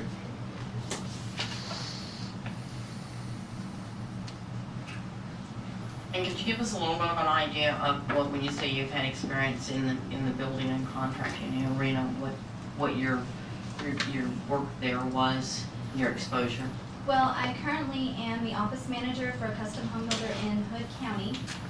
In that position, I pretty much do everything from start to finish. I deal with building inspectors, I deal with inspections, I deal with permitting, I deal with customers, I deal with plans, I deal with money, I deal with every aspect of it. All right. Any other questions?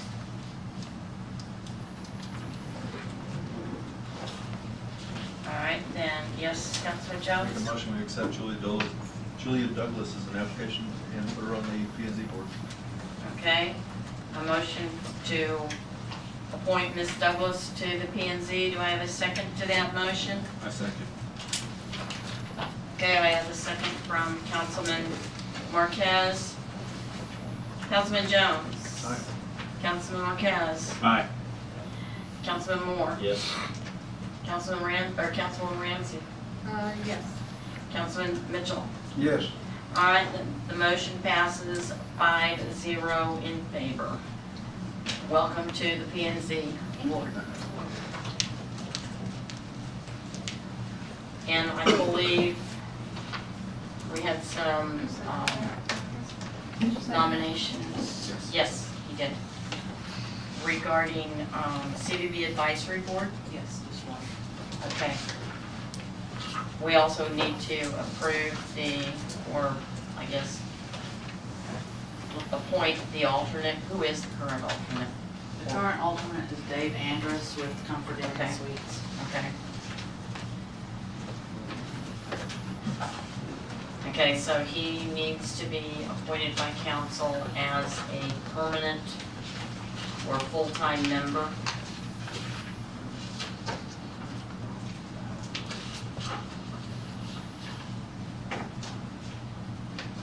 And then the other item to consider is Kristen Gibson to then fill the vacancy of alternate, and the CBB is authorized by ordinance to have an alternate.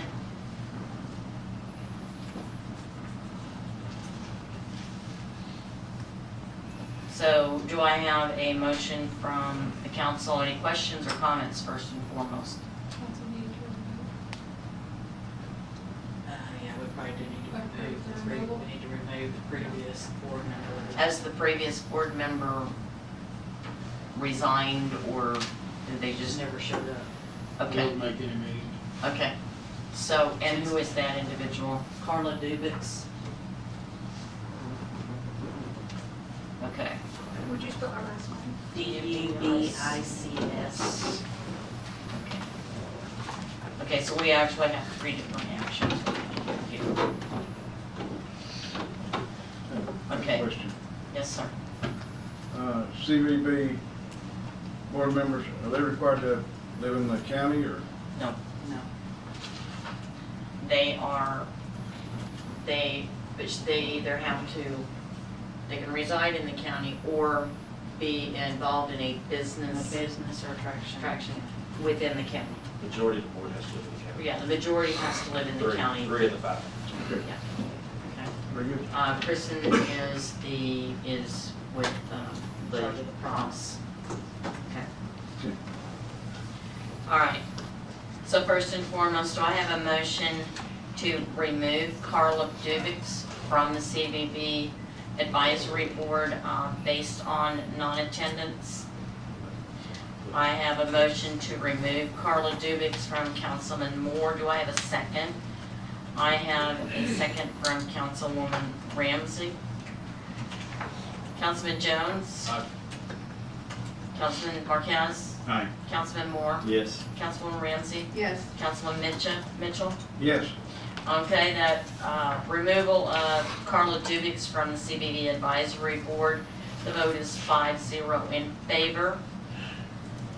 Do I have a motion to change Dave Andrus from an alternate on the CBB Advisory Board to a full member of the CBB Advisory Board? I have a motion for Councilwoman Ramsey. Councilwoman Ramsey. I'm asking from. I'll second. I have a second from Councilman Mitchell. Councilman Jones? Aye. Councilman Marquez? Aye. Councilman Moore? Yes. Councilwoman Ramsey? Yes. Councilman Mitchell? Yes. All right, the vote is 5-0 in favor. So, Mr. Andrus is now moved up to full-time member. Do I have a motion to appoint Kristen Gibson as alternate to the CBB Advisory Board? I have a motion from Councilwoman Ramsey. Do I have a second? I have a second from Councilman Jones. Councilman Jones? Aye. Councilman Marquez? Aye. Councilman Moore? Yes. Councilwoman Ramsey? Yes.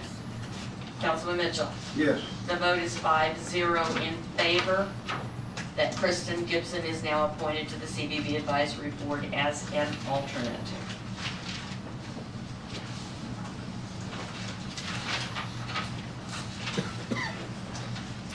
Moving on to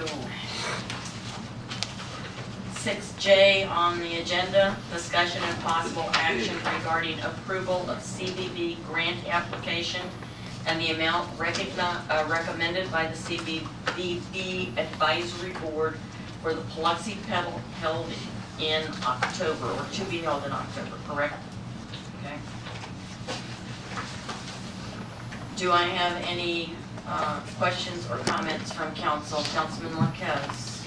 For the Paluxy Kettle, we're going through that one first, correct? Yes, sir. That's I their didn't each receive the in-aid application, and also. Receive an application.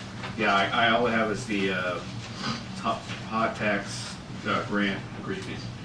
I don't have the aid application that comes before it. I don't believe that was in any of the council packets. That's with their I budget. mean, I can give you a copy. I mean, the main portion, the front portion is just the actual laws on hot tax grant application. So, all three of these grant applications have different, one of them has a in-grant application with what you were saying before, the laws and everything in regard to, then it has a budget, and then it has the agreement that's filled in, and that's the only thing I have for the Flexi Pedal, so I can't tell where this money's going, or if we've used it previously. Is this the first time for Flexi Pedal for the in-grant? No, So, okay. no, Usually they'll have an expenditure from the previous years. Is that that's on there too? it's on the back. They have the general ledger, the 2014, 2015, and then what. Well, I was looking at it and I didn't see anything for Glen Rose on there, saying that we sent it to them as an application. I mean, maybe I missed it. That we sent in what? That on their ledger that says a line item for I- Glen Rose. There, and I had a couple of the same, if I can dovetail on yours, Go ahead. Councilman Marquez. I had a couple of the same observations, looking at their ledger. I do not see where there is an entry that would indicate a grant from the CVB and what that grant amount was. It was $1,500 last year. Okay, but I know, I saw it.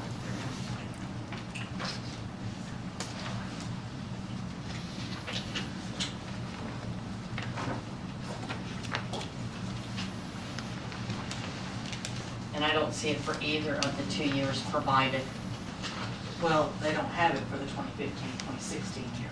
Okay, that's the one That's, we're, that's what we're working on. okay. This is So what they've already this been would be spending their in second preparation. year. This would be their second year, yes. Okay, So could it have been included in a lump deposit? When was the grant made last year? Because they've got several large lump deposits. Yeah, it may be under the sponsor donations, because we did the grant as a sponsor. So there's multiple sponsor donations under here. so were they done under the grant aspect? Yes, Or they were were. they done under the, No, they were done as the grant. the promotions? No, they were done as a grant aspect. I mean, I can always call them and ask them to show on here where they deposited that money. Because there are certain, and correct me if I'm wrong, but when a sponsorship is given, or when a grant is given, there are certain provisions, that being the agreement that is here, that apply to that grant that have to be met. Does the same thing apply under your sponsorship portion of your budget? They have the same type of agreement they have to sign? The sponsorship would be this as well. This is the same type of application they would fill out for. Some of them call it a Okay. sponsorship, some of them call it Okay. a grant. But basically, the CVB is sponsoring or granting them money for that event.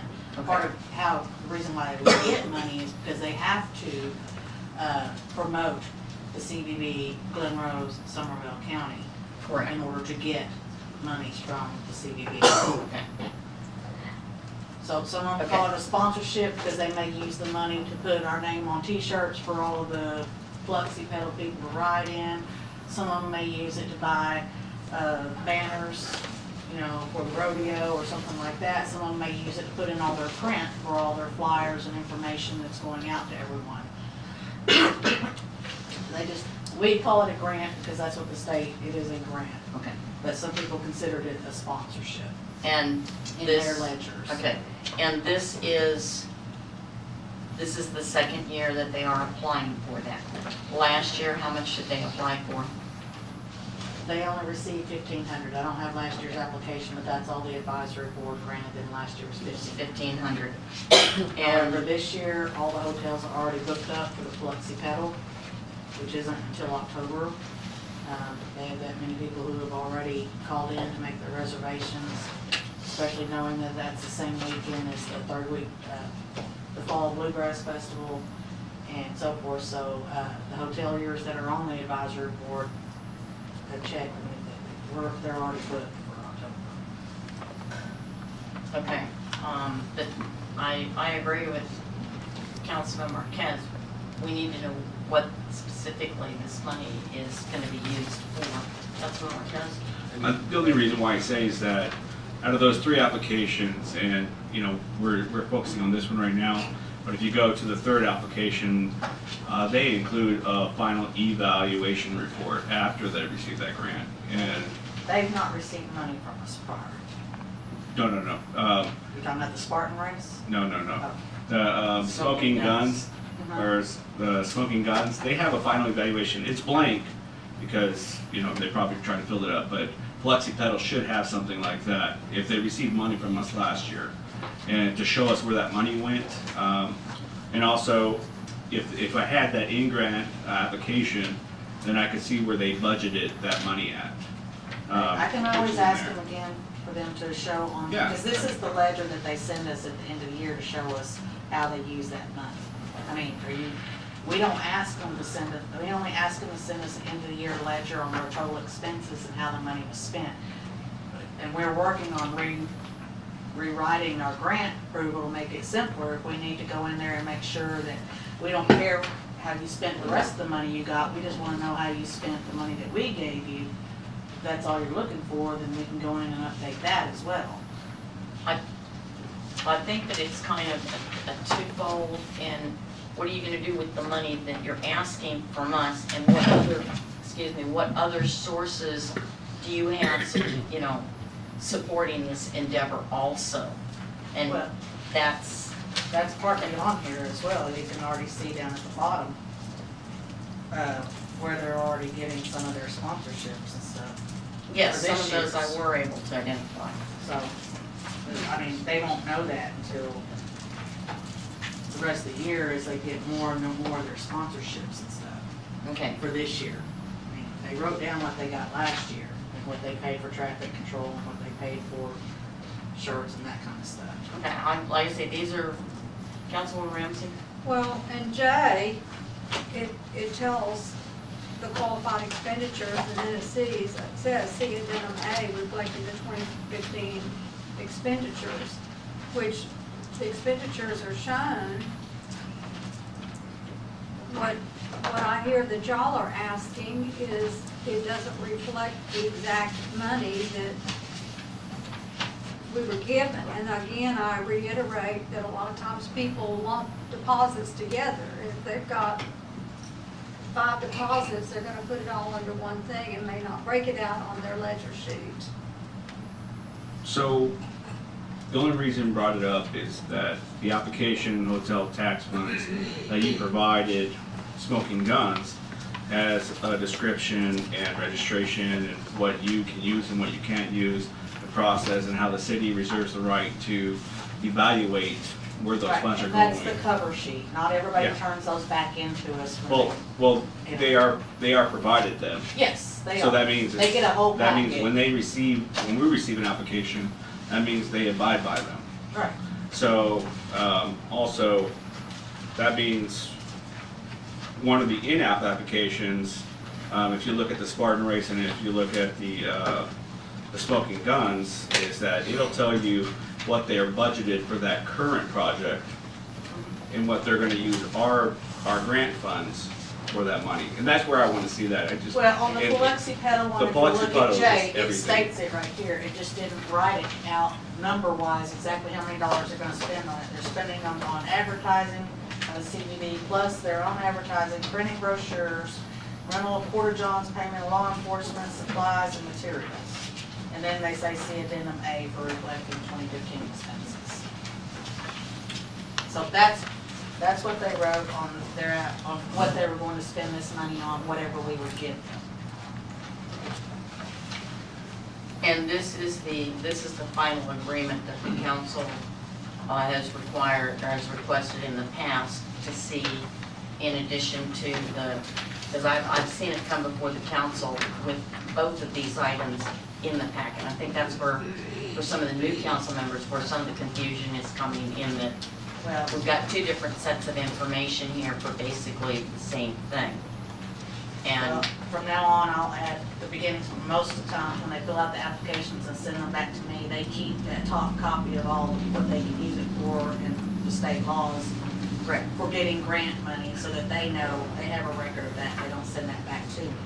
So, you know, I'll be sure in the future to, add all the extra stuff at the beginning.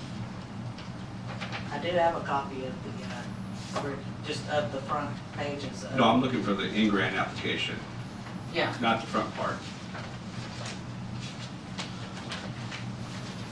All I have is a statement. this is,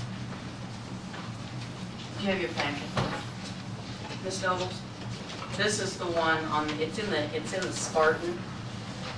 This is the document that he's referring to, where that's the initial packet that they fill out to request for, okay? I see what you're Which gives the budget, that's, okay? And that would have identified that monetary distribution, okay?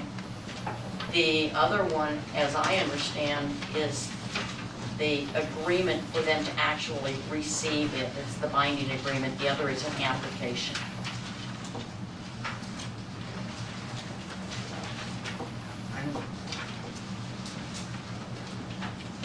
I'll go back and look for the others.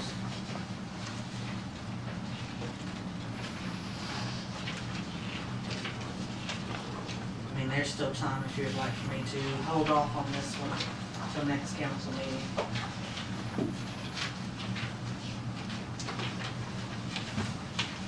The amount's not going to change, that's already been approved by the board and to be brought before as a recommendation.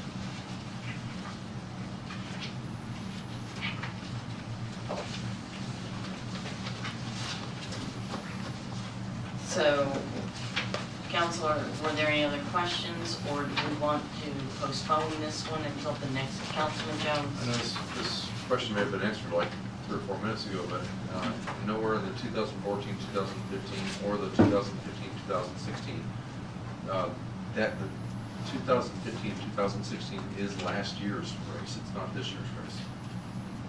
Because it The didn't, 2016 race. no, I mean, they closed out their race October That's what I thought. of 2015, and they race in September, so Yeah. that's Yeah. last year's race. That's not a question, but again, in neither of those years, do they reflect the income from the city. But For that. as Councilwoman Granby said, Right. when they get the sponsorships, a lot of times they'll do a lump deposit, and all they're showing is deposits of sponsors. So, and since there seems to be other issues on this, like I said, I can go back to them and request that they show an actual deposit for the money that the city granted them and when that was deposited. And, Right. And if I might add, part of the solution might be that I'm sure that they did the same agreement that they signed that is in our packets. And that agreement does require that after the event, they provide CDB with.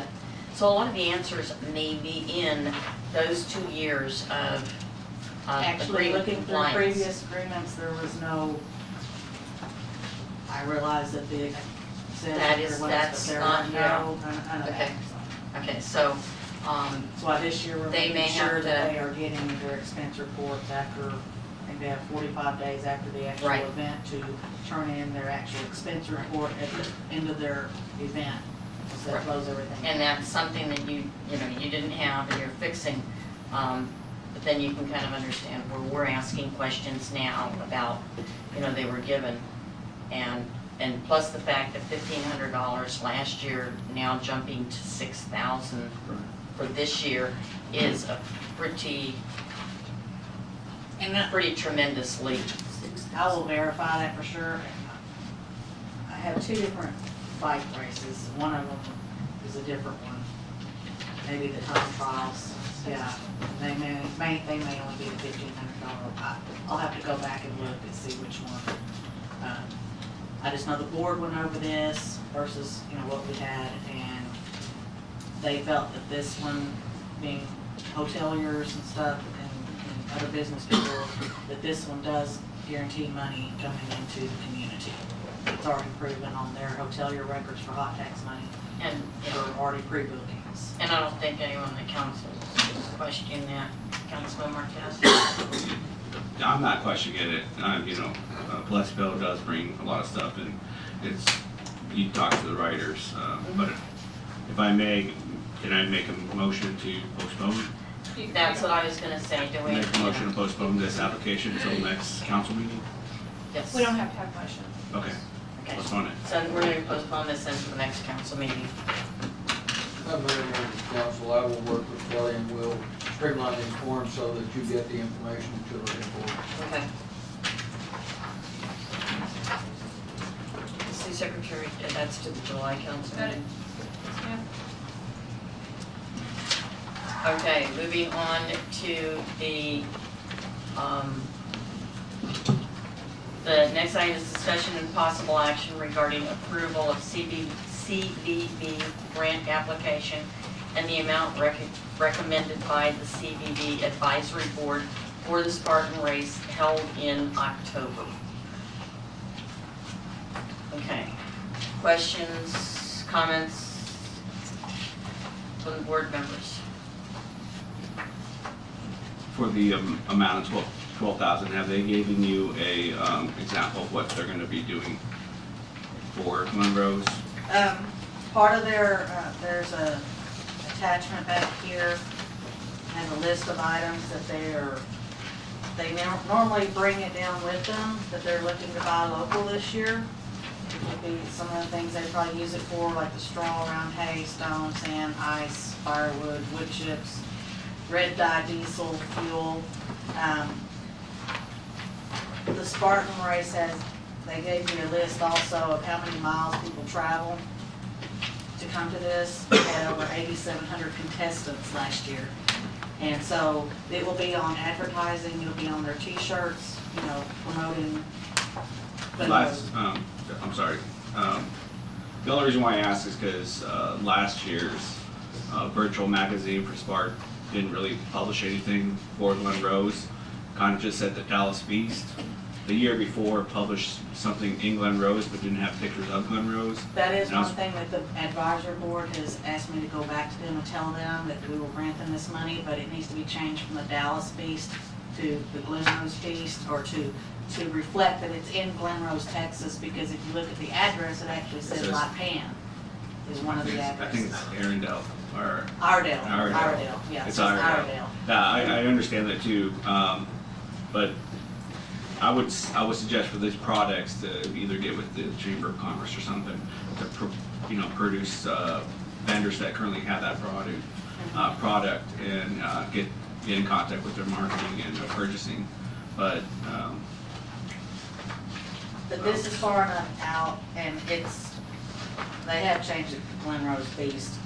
But one of the other things that was discussed at the meeting was that their families come with them.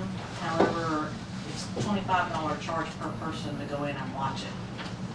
So that gives the families an opportunity to actually come out and go to a lot of the attractions and do things other than spend $75 if you have a family of 3, just to watch something that you might see them for 5 minutes in one area or something. So that's one reason why we're working with them. They'll be also putting out our magazines, sending them to, their people who are coming, so that they'll know what there is here to bring, more people to do publicity. I know they have a website, the Spartan people, to get more information out about Glen Rose and what we have here, and that it is in Glen Rose and everything that's there. So that will be part of their monies. Councilwoman Ramsey. Yes, and they show here about spending $30,000 on publicity promotion, but the other thing is charitable contributions of $2,500, and if I'm not mistaken, that is a local charity that they give that to. Yes. So that is a promotion and them supporting the community. These people do eat in town, they do buy. Dennis Moore of all people can, They've never asked for anything. They had their world championship here in 2011. They've never asked for anything all these years, but they fill up every hotel within a 100-mile radius. It's not just us. Well, and they did, this is the first time they did ask for 30,000, and I I just- did have to explain to her that our whole budget's only 45,000. I would doubt they'd change it to the Glen Rose Beach, because usually they try to find a regional Yeah, seat. it's not gonna change. No, I doubt that. Well, it's on the application, is the Glen Rose Beach. Oh, it is? Yes. yeah, Yeah. yes. On It's right- first page, first page, project number title, 3. Glen Rose Beach, Scranton Kids Races. But, Hope that's true. only money, all the money they're asking for, which was 30,000, the advisory board thought they were deemed 12, but all of that is supposed to go to publicity and promotion. And they put that on page 4. And Ms. Owens, I don't think that there is any issue with the worthiness of these events. The issue is having the documentation, because when the council votes or considers this, to substantiate what they're passing. I mean, we know the Spartan and LDL and those groups, Biloxi Pedal, the impact of those, but we need to have the documentation. And I think, if I'm not mistaken, I believe that the council had also requested that when these packets come forward, that the contract that LDL has in here also be with it and filled out, ready to execute. Okay, I don't remember the council ever stating I think anything that like may that, have but, been before your time, that something came forward before, but no, maybe not.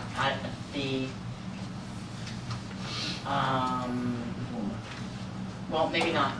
I don't know, okay, never mind then. And I do Disregard. apologize for Yeah. the first one not being complete. The second one was complete and all the information was on it. Yes. Okay. So in considering the second one, item 6K, are there any other questions to the council? Do I have a motion then to, pardon? I'm sorry. Any questions from the audience? Comments? Okay. Do I have a motion to approve the CVV Advisory Board's recommendation to grant to give a $12,000 grant for the Spartan race in October? I have a motion from Councilman Marquez. Second from Councilwoman Ramsey. Councilman Jones? Aye. Councilman Marquez? Aye. Councilman Moore? Yes. Councilwoman Ramsey? Yes. Councilman Mitchell? Yes. Okay, that is 5-0 in favor. The motion for the grant of $12,000 is approved. Next item on the agenda is discussion, consideration, and possible action regarding approval of CVV grant application and amount recommended by the CVV Advisory Board for the Texas Smoke and Guns event in July for $6,500. Questions or comments from council?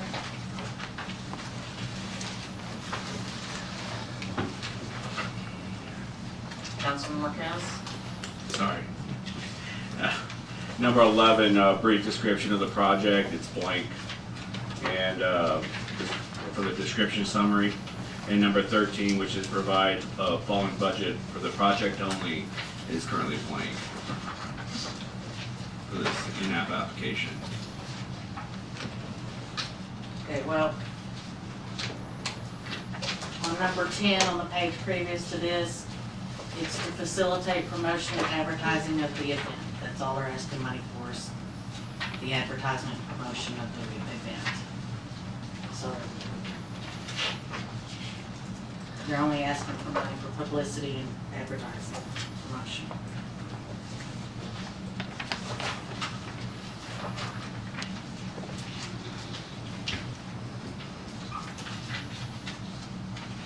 Okay, well, and you said in item 10, Item 10, the application? the application, grants in aid application.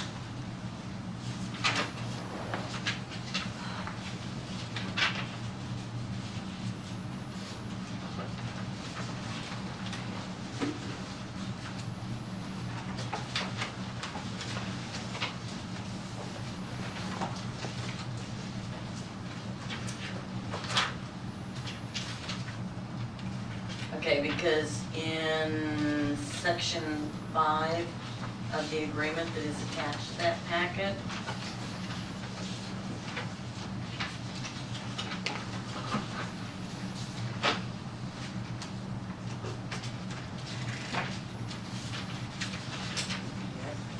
okay, so that's for the $6,500, but it doesn't state how it's to be used. If that's required in there as I read that.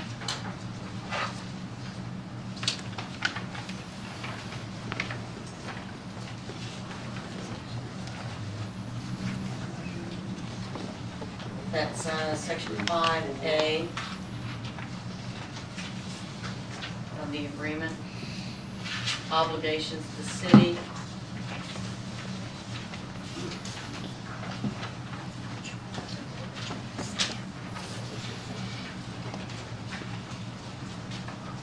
I'm not sure where you are, Mayor. Okay, I see section 4.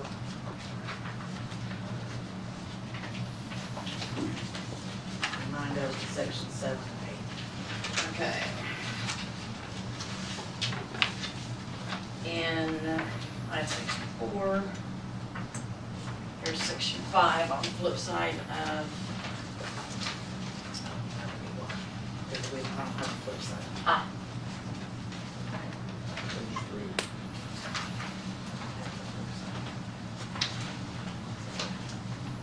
Section 5 is the amount. Is that what you're talking about? Obligation of the city, oh, okay, as follows, okay. Well, that's what I was wondering if it's as follows, is how it's to be used. And section 3J says qualified expenditures. The word qualified expenditures means those expenditures made towards the activity or program or event consisting of the following, and it says see attached budget plan. That's at the end of the agreement. That's their obligations of the entity Okay. and conditions of what they do after they receive the money, which would be their final report. Okay, that's the one that's to be, Yes. And this is to tell them whenever they do their promotional materials, that it should say this project is funded in part by a grant from the Glen Rose Convention Visitors Bureau. And then once they get their stuff printed, they're to bring us a copy of what they're printing off, be it a brochure, a pamphlet, a flyer, a program, or anything like that. But then their financial records don't come, or expending local hotel tax money, you know, we won't have all that till after the project's, event's completed, and then they're able to do their final report. That's just saying what their obligations are. They won't have that right up front unless they know they're gonna be getting to show us any of their promotional materials. okay.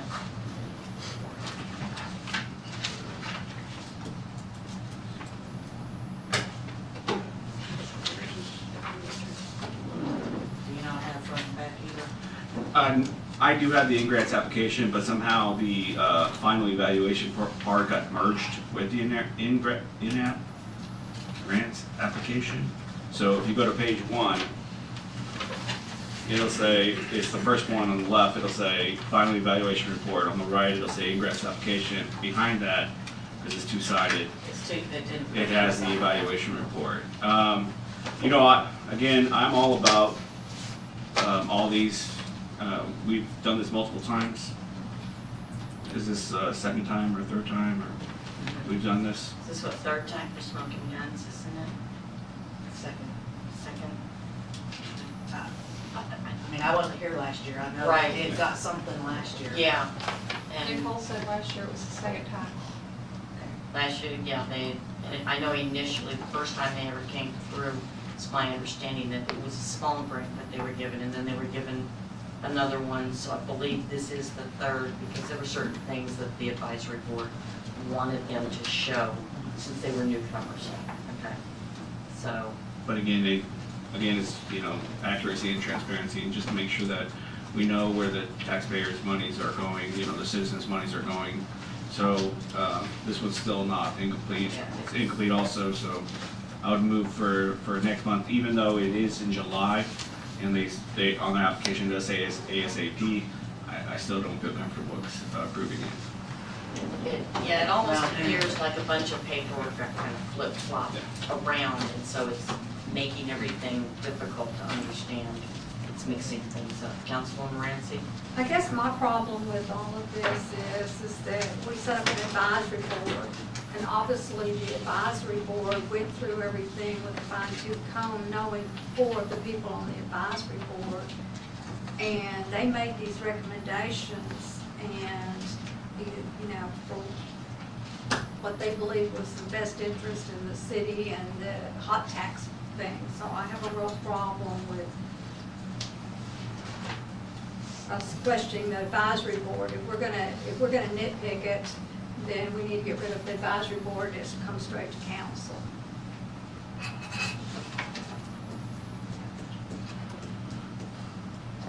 Okay, well, we're at a point now where,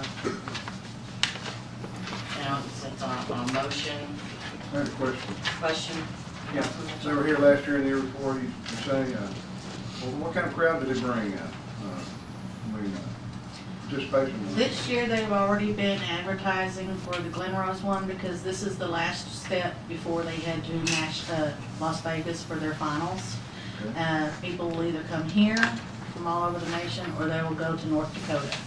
And so they have been really pushing and trying to show them what all Glen has to offer, so that this will be a vacation stop for the family on the way to Las Vegas for the finals. Since it's summertime, everybody has their kids, the family thing, they all come here. Their open attendance this year will be much bigger, and they're also hoping to bring a 3-year contract in the future for a 14-day event. Yeah. Now, I would like to say that if we postpone this one, they may rescind their request, because it's getting too close for them, July is right around the corner. Yes, sir. What do they do? What, put on a show, some kind of cowboy show? The mounted shooters, it's called Smoking Guns, but it's the Mounted Shooting Association, and it's where they display the way the Old West used to ride horses and shoot their rifles and their guns off their horseback. They wear their traditional costumes. You don't necessarily see them in Wranglers like a regular rodeo or anything. The women who participate in it wear prairie costumes, or, Something like a Wild West show or something like that? a lot like that, but it's a competition, because they have to shoot at targets and go around barrels and all kinds of stuff. It's a very interesting. They bring lots of horses and, They bring a lot of horses. They do a lot of training for people who might want to learn how to go about shooting, or shooting at targets, or horseback, or anything like that. Yes. If I could for just a minute. Councilman Marquez, I think I figured out what happened. If you go into the packet, page 3, and flip over, and it says 1 of 2, and then it goes to page 2. If you pull out page 2 and flip it over, there's 2 of 2. Now it kind of makes sense. If you flip those together, that's apparently what happened and started that. Okay. So that having been resolved, then it's to the council. Quick question. Yes. They don't list how much promotion is. They're wanting 6,500. It'll all go for promotion. What is their total as far as the whole? So, I think that's, You want to know what they spend on the whole? yeah. Okay. On page 4 at the top, number 12, it says total project cost, Oh, $25,000 Okay. plus. Okay. Yes. That's where, and if you look at the flip around, Okay, they're gonna spend 25,000 see, on yeah. promotion. No, that's just the Yeah, whole. that's, No, it's that's the the total overall cost of it. budget. That's, yeah. You bet. And if you look at those pages flipped around, then that all comes back together and consistent there, so.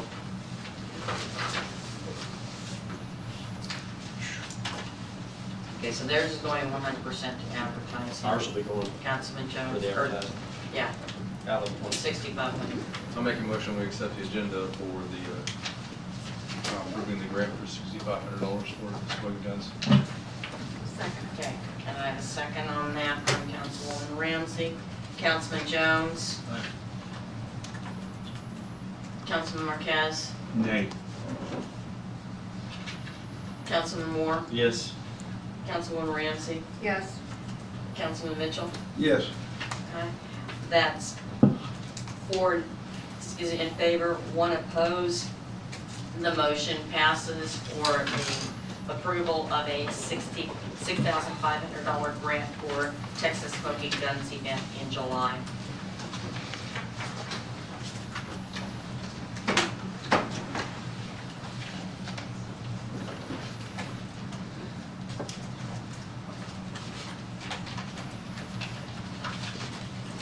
Okay, moving on to the next item on the agenda. There being no further items on the action agenda, we will move to staff reports at this time. With respect to staff reports, can we come to you first? Public Works. Thank you, Mayor. I just have a couple things. Smoke testing, we've been working on that for the last few weeks, probably roughly a third of the way complete citywide. We've been going into certain areas and hanging door notices on people's front door, letting them know what's going on, so nobody's scared or frightened whenever they see smoke coming up out of the ground or whatever, whatever problems we're finding. Located quite a few problems overall. We're kind of working a couple days, smoke testing and marking them, and then coming back and making the repairs kind of as we go. So we're probably going to be working on that for another couple months at least. Especially with the damage at the Riverwalk. Now we're trying to balance working down there as well. I think our goal is to get one portion of it opened up so that pedestrians can make it from Big Rocks to Heritage Park without walking on the unsafe areas. So we'll be down there quite a bit. And then I wanted to mention the city-wide cleanup that we had. It was successful. We had the electronics recycling group out there. And everything went smooth. Another successful event down there. And that's really about all I had now. Yes, ma'am. Looking at the Nancy Drive thing, it says the letters will be sent. I thought we sent them a month ago. We have sent them out once. Then I went door to door and talked to a few of the residents, but really didn't get anywhere with that. So I think another letter's fixing to go out if it hasn't already. Is that, and what will that letter say? I mean, because I've gotten several people that live back up to that have asked me about it after the flood, and I had no response except we're working on it. So I'd like to be able to say the demand letter or the second letter, whatever the second letter is going to be, when are we sending it out, how long are we giving them? I think it'll be a little more firm this time. I'm not sure exactly how it will be worded, but It'll be firm, something to the effect of this is the final notice, any further notices. And how many days do you give them? I believe we agreed on 30 days. And so can Will you give us an update when that letter goes out? Just shoot us an update. So I can make people happy.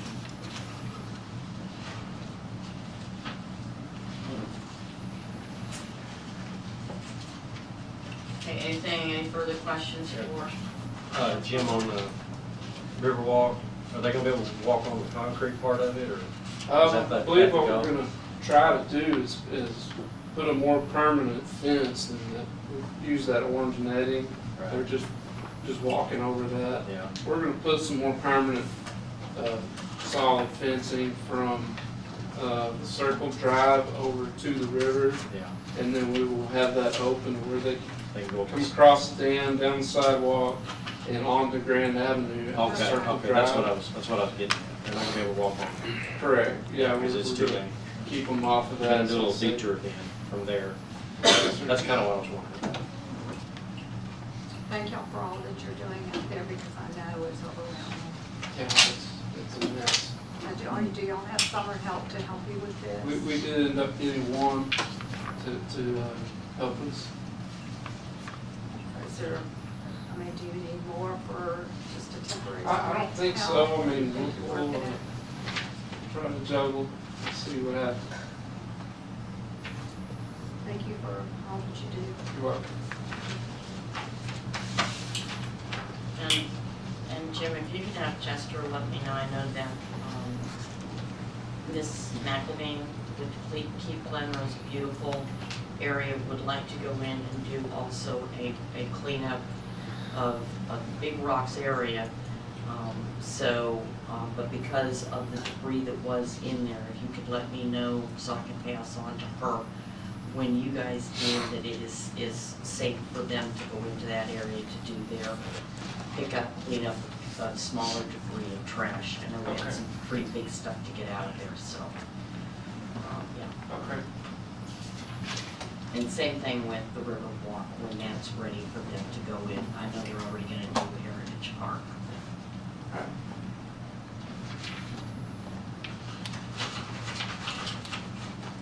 Say, CVB. We held the customer service tourism training courses at the Holiday Inn Express. We had 3 different days of them. For those who came, I think they felt like it was well worth attending, and that they learned quite a bit. Roger Williams is wanting to come here in August sometime. Had me a couple of dates to do something for the veterans, hand out veteran badges or pins or something. So I'm working with them, Celeste, to try and get that set up in August. And I've signed up for my Texas Association of CVB conference in August to continue my certifications. And the Texas Heroes Remembered event, Celeste and I have been talking about that and how to go about working that next year. And so I've given everybody a June calendar of events at the back of here, so if you want to know what's going on for the month of June. Our vintage market days went pretty good.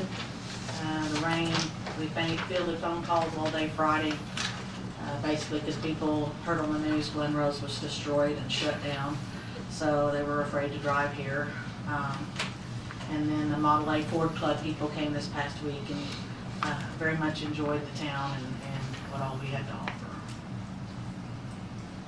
And I had an opportunity to meet with the National Guard folks that came down in support of our emergency management stuff. And a couple of them had seen the Glen Rose magazine. And so I have the address for the unit. I need to get that to you. They would very much like to have some magazines sent up their direction. That magazine is just a big hit.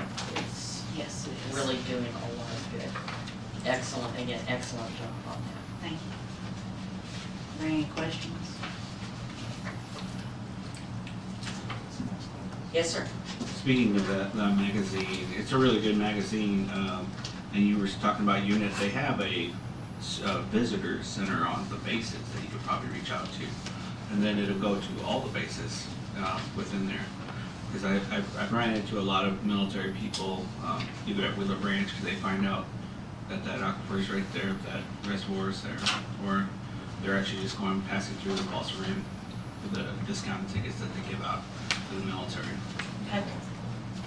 Yeah, because they've also got the joint readiness base up at Fort Worth. It's a good place to get that too. Councilman Ramsey, did you have a question or Oh, comment? no. Just flipping pages and reading. Oakdale. Y'all have a copy of my monthly report. Memorial Day weekend we had, Memorial Day weekend we had 5 minor incidents and a major incident. I guess ended up having to go to the hospital. Those incident reports are included in your package. Everything from bee stings to taking a fall and taking a header with a head laceration. She's 9 years old. When she left, she was fine. But the next day, she was fine. Questions from council?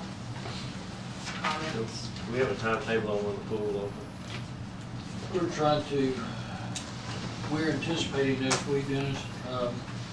Obviously, it depends on delivery of the equipment. We're expecting that to be sometime this week. Contractor indicated it will take him about 4 days to install it once it's on the ground. We do have the slab poured for the bleach tank, and we're just waiting on the arrival of the equipment. We expect it any day. And I'm in contact with them pretty much daily. Okay, the last report I had, we couldn't find anybody to erect the building around it. Have we found somebody? We're still working in that direction. You can't do that with all your gifts and talents. Right.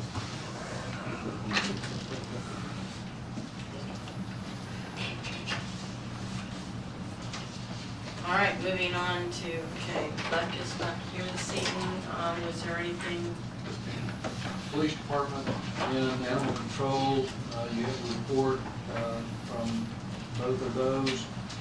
Buck is in Galveston on vacation, and I think Tammy is in a class, if I'm not mistaken.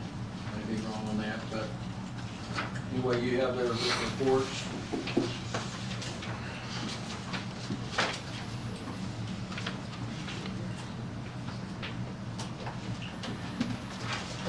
Needless to say, Chief Martin has been busy. Very busy. He needed a vacation. Yes, he did. Okay, that brings us to code enforcement. We should have this report in your packet. Stephanie put a lot of these numbers together. What I would like to mention, as far as importance today, the Planning and Zoning Board will have a workshop on June 20. And on that, there are a lot of things that we could discuss there. Anything from state law references, local ordinance references, how the building code defines certain things from a larger sphere, and when blended in, helps zoning to work out simpler because it has fire code in it, it has a large Congress that's put this together, and oftentimes when we have a good idea of fire separation of this, that, or the other thing, we may be missing some information. So what I'm going to try to do is bring out what the planning and zoning understands and get their feeling and input so I understand why they are where they are. And then we'll have some state law references, some local ordinance references, especially the zoning ordinance and the subdivision ordinance. We need a lot of cleansing on it. Certain things have been in those ordinances that we haven't done, perhaps because they've been downplayed. Other things probably could be simplified so that people will follow it more easily. When the law gets too long, it's too difficult to follow, and oftentimes a 20-page ordinance works out better than a 100-page. So I just want to get a feel of the group, because I haven't had much time to do it. I've been able to work at that from a builder's perspective and from a government perspective. And we're just going to have a workshop. Okay, when is that workshop? That will be June 20, at 5:30. Or is it 6? Is it going to still be 6:30? Okay. Set the 6:30. usual P and Z date and time. And congratulations to our new member. Glad to have you. Okay, city administrator? I think staff has about covered anything I would add to it.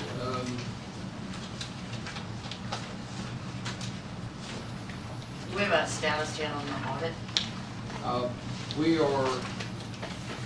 The auditors didn't come to Glen until March 28th, April 1st. We had provided a significant amount of information to them. We're not getting very much response back. We questioned them a couple of different times about the delivery of the audit, and I will be possibly making a trip to Waco to visit with the principals over there about why we don't have an audit at this point. Any questions for the city administrator from council? And there's no fuel man report, but that's because it's not fuel man anymore, correct? And they're kind of changing around, Kristen. Correct. We no longer have fuel man. Right, they're changing it. So does the new Texas fleet fuel come by quarter or does it come by month? Monthly.